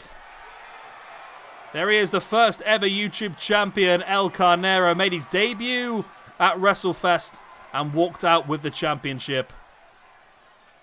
One of the coolest cores, this one, I think. Because again, I think, as I said earlier on in the stream, because we haven't got promos and stuff like that, we have to use overly gimmick and cool looking stuff. And this matches both of those things. It's overly gimmicked and it looks really cool. Which means he's going to be a rememberable, he's going to be an entertaining, and hopefully somebody who's around for the long term. He is a heel, and of course he is also a cruiserweight as well, and his moveset is based around La Parka, if anyone's interested. As you can, well, because I was lazy and just picked the guy who did the skeleton stuff.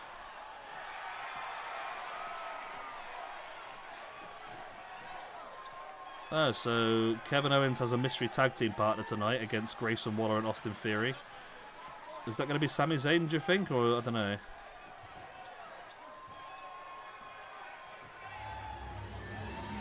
Boom, there it is. The pixelated championship itself.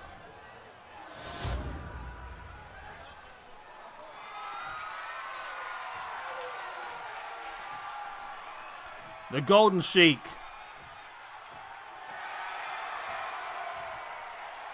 Here, Alex, how are you, my man? Khan Babra and that. Yeah, we could actually end up doing that, you know. We could we don't necessarily have them as a tag team, but we can make them allies so they work together in the future. But yeah, definitely that as a tag team match could work really well. Are you thinking, oh, if they're going for massive, if the idea is massive surprises, a John Cena return would be a big one, yeah. That's actually a great shout, that is, to be honest. I didn't think of that one. Ah, so TNA are teasing the debut of... I forgot now. What was her WWE name now? Xia Li, was it? Xia Li? I can't remember her name now, to be honest.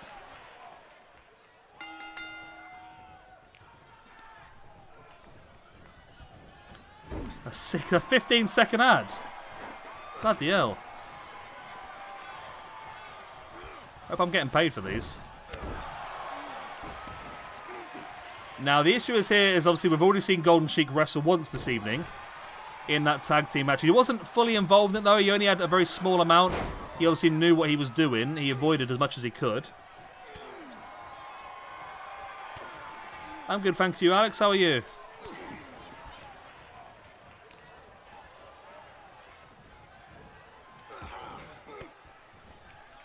El Carnero with the elbows into the gut of the Golden Sheik. El Carnero, of course, it's difficult to say how well he did. I mean, he did fantastically well. However, he did enter last in the gauntlet match, so he was quite lucky. However, he used his luck to his advantage, and he won the championship. I mean, on an even playing field, it'd be interesting to see how good he actually is.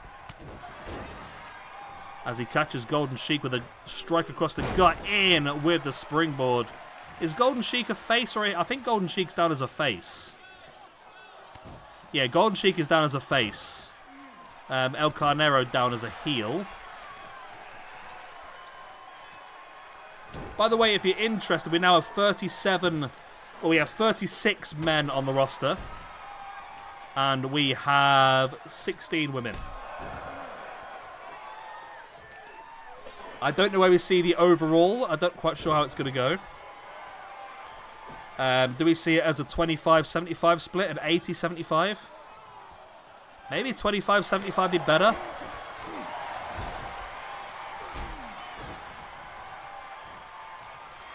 Golden Sheik's moveset, that is a good question. I want to say Rusev or Miro. I want to say Miro because then he has like the really aggressive camel clutch. Road to 1,000, yeah. Yeah, I want to say he's got the accolade, so the camel clutch. That's what I seem to recall. However, I think we took the matchka kick off of him, you know, the running big kick, because he just wasn't hitting it. So I think we changed that for something else. But yeah, I think he's got that. So El Carnera gets caught. That's good for Golden Sheik.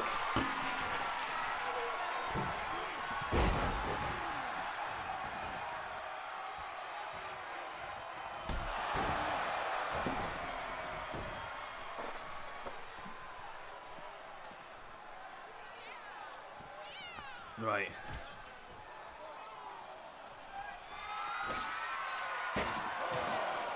Golden Sheik needs to realise that he can't win this by disqualification. Well, he can lose it by disqualification, though.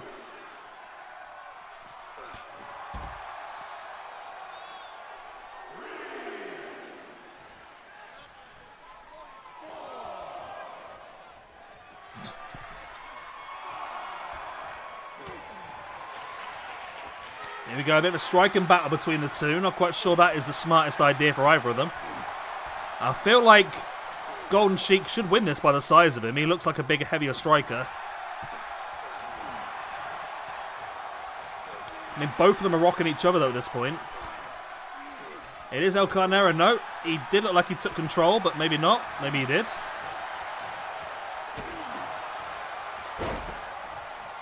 Nice duck squeeze under the toe. Him and the kick.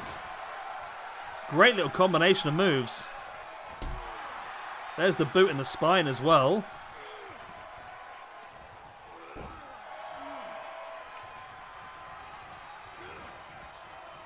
I haven't really seen a ton of it. I think it's not been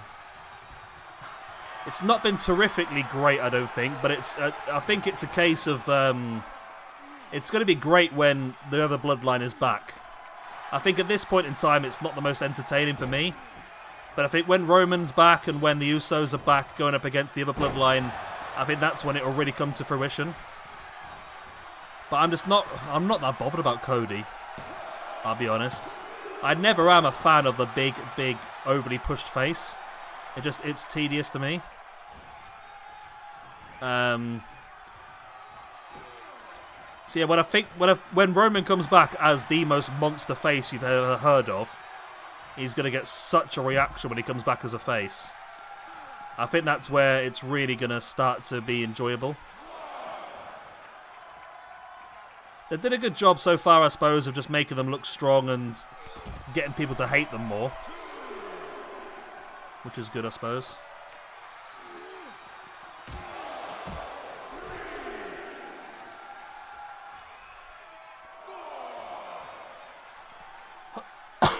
Referee's counting as El Carnera, who can win this by counter and keep a hold of his championship. I'm not saying it's the most best or entertaining thing to do, but he is going to give it a go here. And could it be the fact that... Oh, mate. Imagine if this goes to a double count out again. He's going to do it. Oh, really? I can't believe he's done it. I can't believe he's just done that. I cannot believe that El Carnero has the cheek to do that. But it does show that maybe El Carnero fears the Golden Sheik. He doesn't think he can beat him clean. So he had to go for the cheeky count-out victory. And that is very disappointing. And I've not looked at chat yet, but I can guess that there's a very unhappy man somewhere. Yeah. Well, you know what? El Carnero is a heel. He was smart in what he did. So do we take this as an opportunity to have a rematch next week and have a gimmick match? Maybe steel cage? Ooh, maybe, you know. The problem is we said we would defend this championship week in, week out. However, yeah, maybe a steel cage match next week. Steel cage or Falls Count Anywhere, maybe? The Sheik is not happy. The Sheik does not approve. I feel like this is a good opportunity, though, like I said, though, to have a gimmick match next week. It sets us up for another match. We're sort of building storylines by mistake now, which is good. That's what I like to happen. Yeah, I think we could continue the feud, I think. I mean, even if Golden Sheik wins the belt next week, we could still feud this for a bit longer.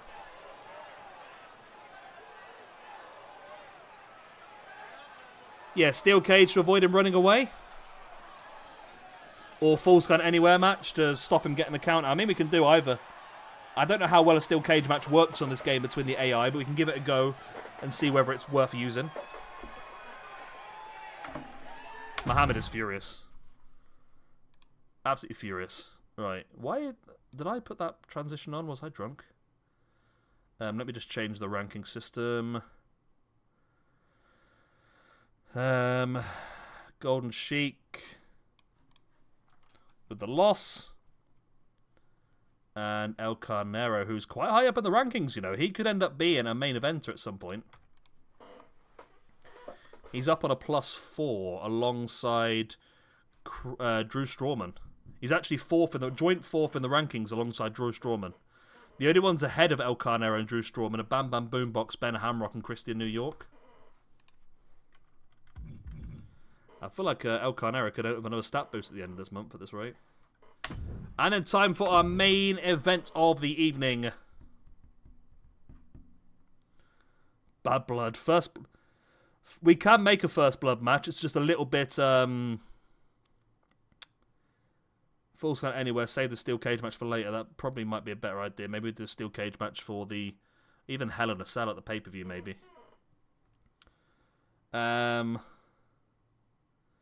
See, again, so Mohammed, there's two ways we can do this. So number one, we can create a first blood match ourselves through the match editor. And we can do a mask versus mask match, essentially. All we have to do is, if whoever loses, we'll just go into the create a wrestler screen and remove the mask. Essentially. Or we could do hair versus hair. We could remove the hair and then slowly just give them longer hair again as they go forward.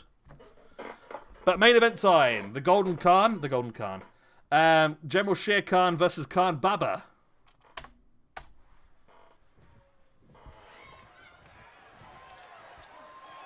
So General Sher Khan has always wanted Khan Baba as part of the group. Always wanted him as an enforcer. However, Khan Baba, he does not roll that way.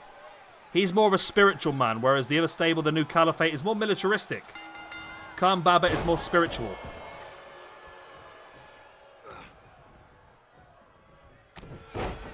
That's true, the Golden Sheik has no hair.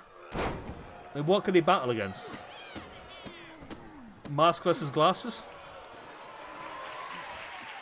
Maybe if he loses, he has to have long hair. Yeah, if the Golden Sheik loses, he has to have Hulk Hogan's hair for a whole in-game month.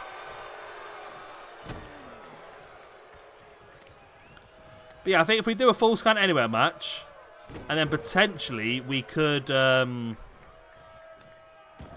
Yeah, potentially what we could do then... Not very spiritual of him, yeah. What we could do is, have a bigger match at the pay-per-view. I like the idea of the two of them feuding, though. Maybe if El Carnero wins again, then we could have him defend against somebody else and then have Golden Sheik come out and distract him or do stuff like that. Yeah, I think you're right, Omega, yeah. We'll go to Full Sky Anywhere. And we'll see what happens from there. But I would like to build it up to maybe a cage match at the pay-per-view. That gives us a decent match, because then at the pay-per-view we'll have a world title match, an IC title match. We'll have Christian New York versus White Tiger in a feud match. We'll have Khan Baba versus General Sher Khan in a feud match. We'll have the tag title match. That's 5 matches already. If we have that cage match, we've got 6 matches we've built across the month, which is what I want. It's nice to build your own matches rather than just putting random ones together at the pay-per-view, so I like the idea, yeah. As Khan Baba now. No. That's a good point. They should have been with him, yeah. It's because, I don't know why, because it's a rivalry match, the game doesn't automatically put him there. I have to remember to do it, and the problem is, I don't remember. But you're right, they should be here.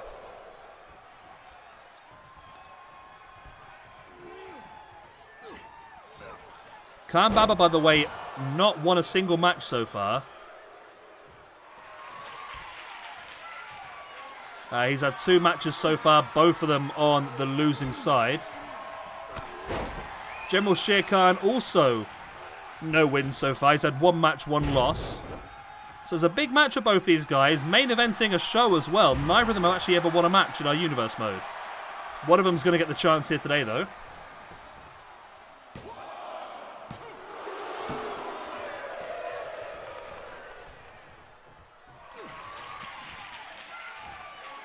I don't remember what moveset we gave this one either, to be honest.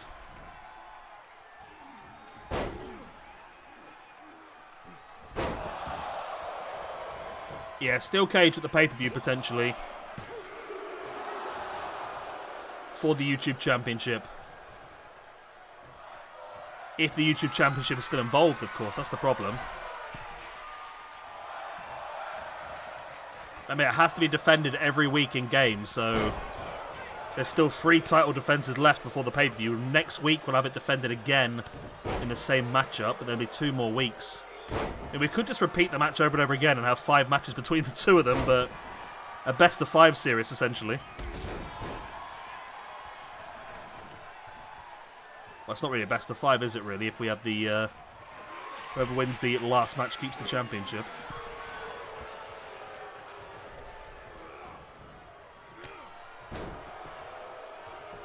Oh, God. That kebab's repeating on me again. Oh, yeah, the Middle Eastern Championship, yeah.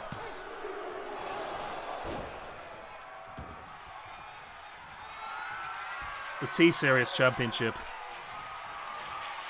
As I think we gave this guy Kane's moveset. Is that why he's gone for the choke slam?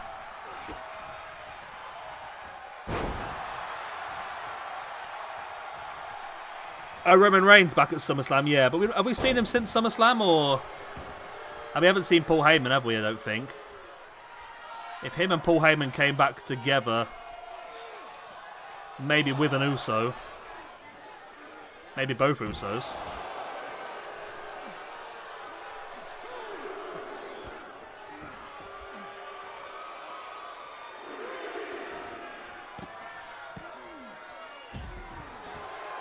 I think one thing I need to do... we need to do is I need to start using my 20-second count-out match type. Because this game has just gone crazy with the count-outs again. We've seen 2 in the last 2 episodes, I think. I mean, this one looks like it's going to be okay. But I reckon I need to start using my 20-second count-out ones instead. Yeah. Going for the elbow, it was missed. Khan Baba now. Not to the outside of frickin' again.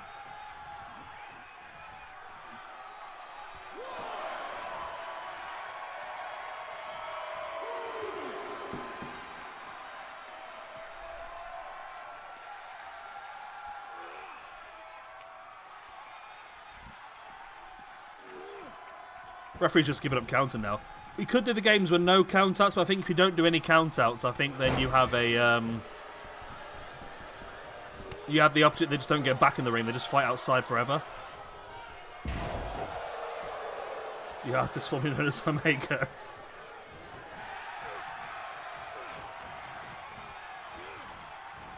General Shere Khan now up and dropping Khan Baba face first.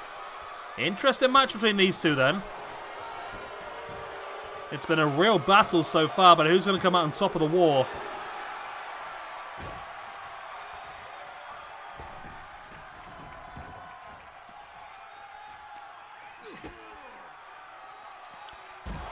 Nice DDT. He had the arm hooked as well. That's similar to Andrade's, isn't it?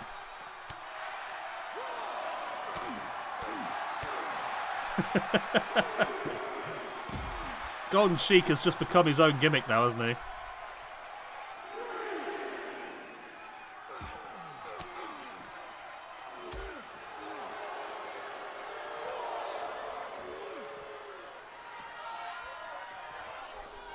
Don't do it. Don't have a count out.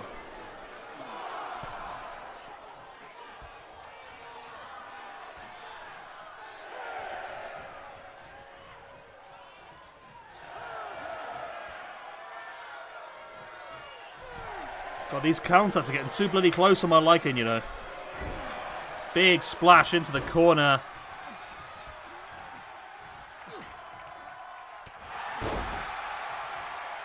Sponsored by a club in Manchester. 130 charges.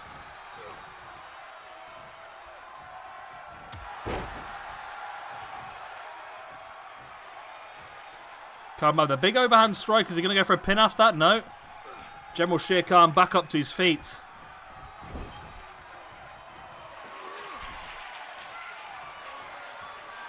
He's going muscle buster. We've seen one already in the match. He's going to go for a second. Boom. Seemed to hurt his own back at that point, though. There's the pin, but it is a rope break. His foot is under the bottom rope.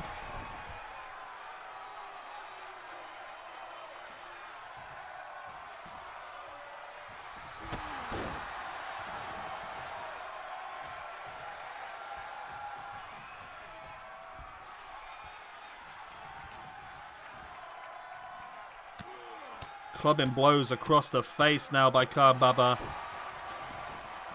He is the powerhouse. He's the one taking control. But the militaristic background. What was that? That was a weird animation.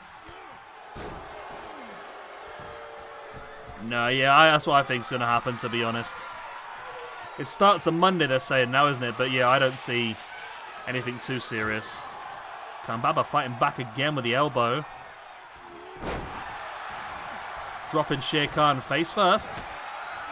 Club and blow in the back, and now in with the camel clutch. And there's the tap. Maybe I'm getting confused. Maybe we didn't give Golden Sheik the moves and mirror. Maybe it was Khan Baba here. Shere Khan with a loss. He moves down to a -2. Khan Baba, his first win in 3 matches, moves up to a -2.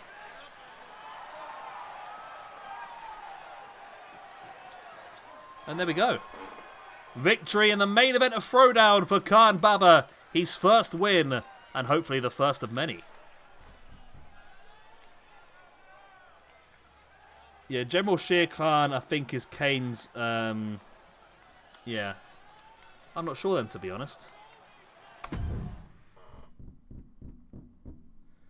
Did you want Shere Khan to win, did you? I thought I was cheering for Khan Baba in that one.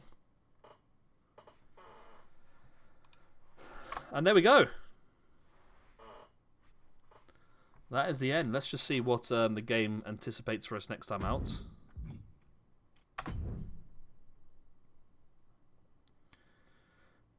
So the game is thinking a triple threat, which we won't do. Spike Jizz versus Cream Khan, which we won't do. Ben Hamrock versus Cerberus. That's cool. Okay. I don't think that's not part of the feud, though, is it? That's just a random match. White Tiger versus Craven. That's a feud match. That's good. I like that. A rematch between Starboy and Bam Bam Boombox. So we might have to change that. But I like this one. I like White Tiger versus Craven. That's cool. I know he's got a Pakistani flag on his chest, yeah, but they were the heel stable, weren't they? I like Khan Baba. I think he's pretty cool. But yeah, we'll make sure next time out that General Shere Khan does have his stablemates. See, this is the issue. Like I said, if you look here, so I've got it set up. For God's sake, I'm on the wrong screen again. I've got it set up so that we should have at least 2 managers for Starboy in every match, but because it's a rivalry match, the game doesn't put their managers in. However, if you look earlier in the card, that's fucking computer, I tell you. For example, here, this is a standard match, it's not a feud match, and the game has put Blade and Chaos at ringside for Cerberus, which is pretty cool. there we go. We'll probably call that it for tonight's stream. Now, I've got a couple of things to change, of course. I need to change... Oh, we need to change that, don't we, as well? So, Underworld are getting a 1-point deduction, I think it was, wasn't it? Yeah, 1-point deduction for Underworld. So, Blade and Cerberus coming down to 74 each. Like so. And in the women's division, we've got 4 people coming down to 73. Okay, yeah. Now, it's turning here, yeah. I don't know. It's I think the top is from. It's who's those guys? Who are the weird ones? The British ones. It's one of their tops, I think. It does work on the attire somewhat, I think. It just makes him look a bit less plain. I mean, it was randomized with it. Don't get me wrong, like, but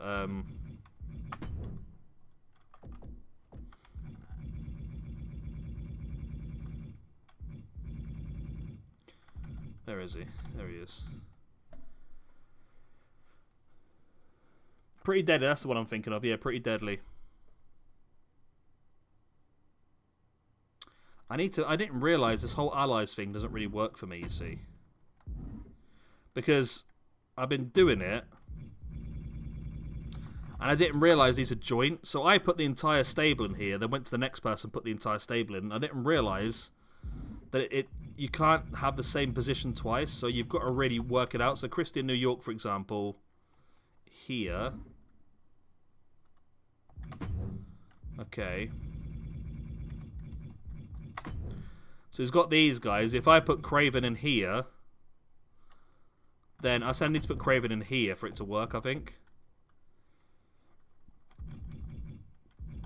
Because you can't use the same position twice, and Craven already has somebody in slot 2.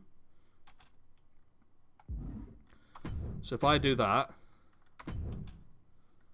and then I go back and check Craven, then now Craven has... There you go, he has 2 friends now. So I just have to make sure that I organise it correctly. So these are correct then. Yeah, these are fine. No, they're not, are they? Yeah, they are. That's fine. Okay, Chaos is fine.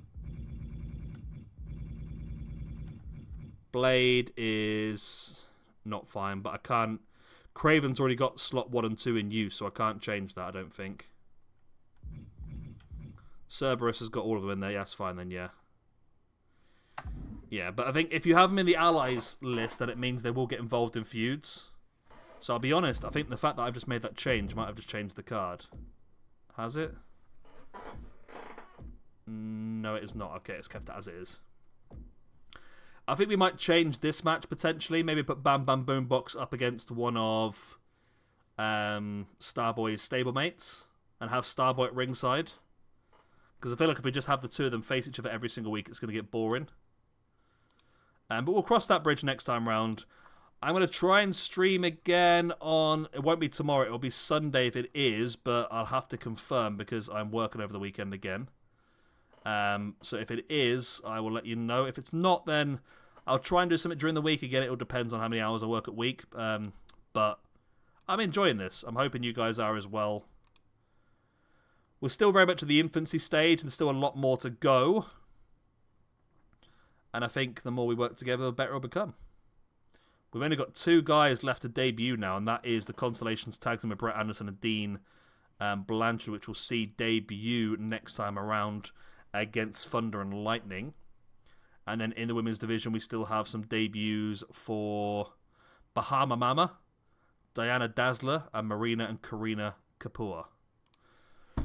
Right then, I'm going to love you and leave you. I'm going to go to bed because it's 11 o'clock here now, and I think it's even later for Mohammed, and it's even earlier for the Americans. That's how time difference works. So yeah, thank you very much for watching. I'll see you all very, very soon. If you've got any ideas, just give me a shout, and I can make some changes before the next stream. If not, then I'll see you next time. Bye-bye.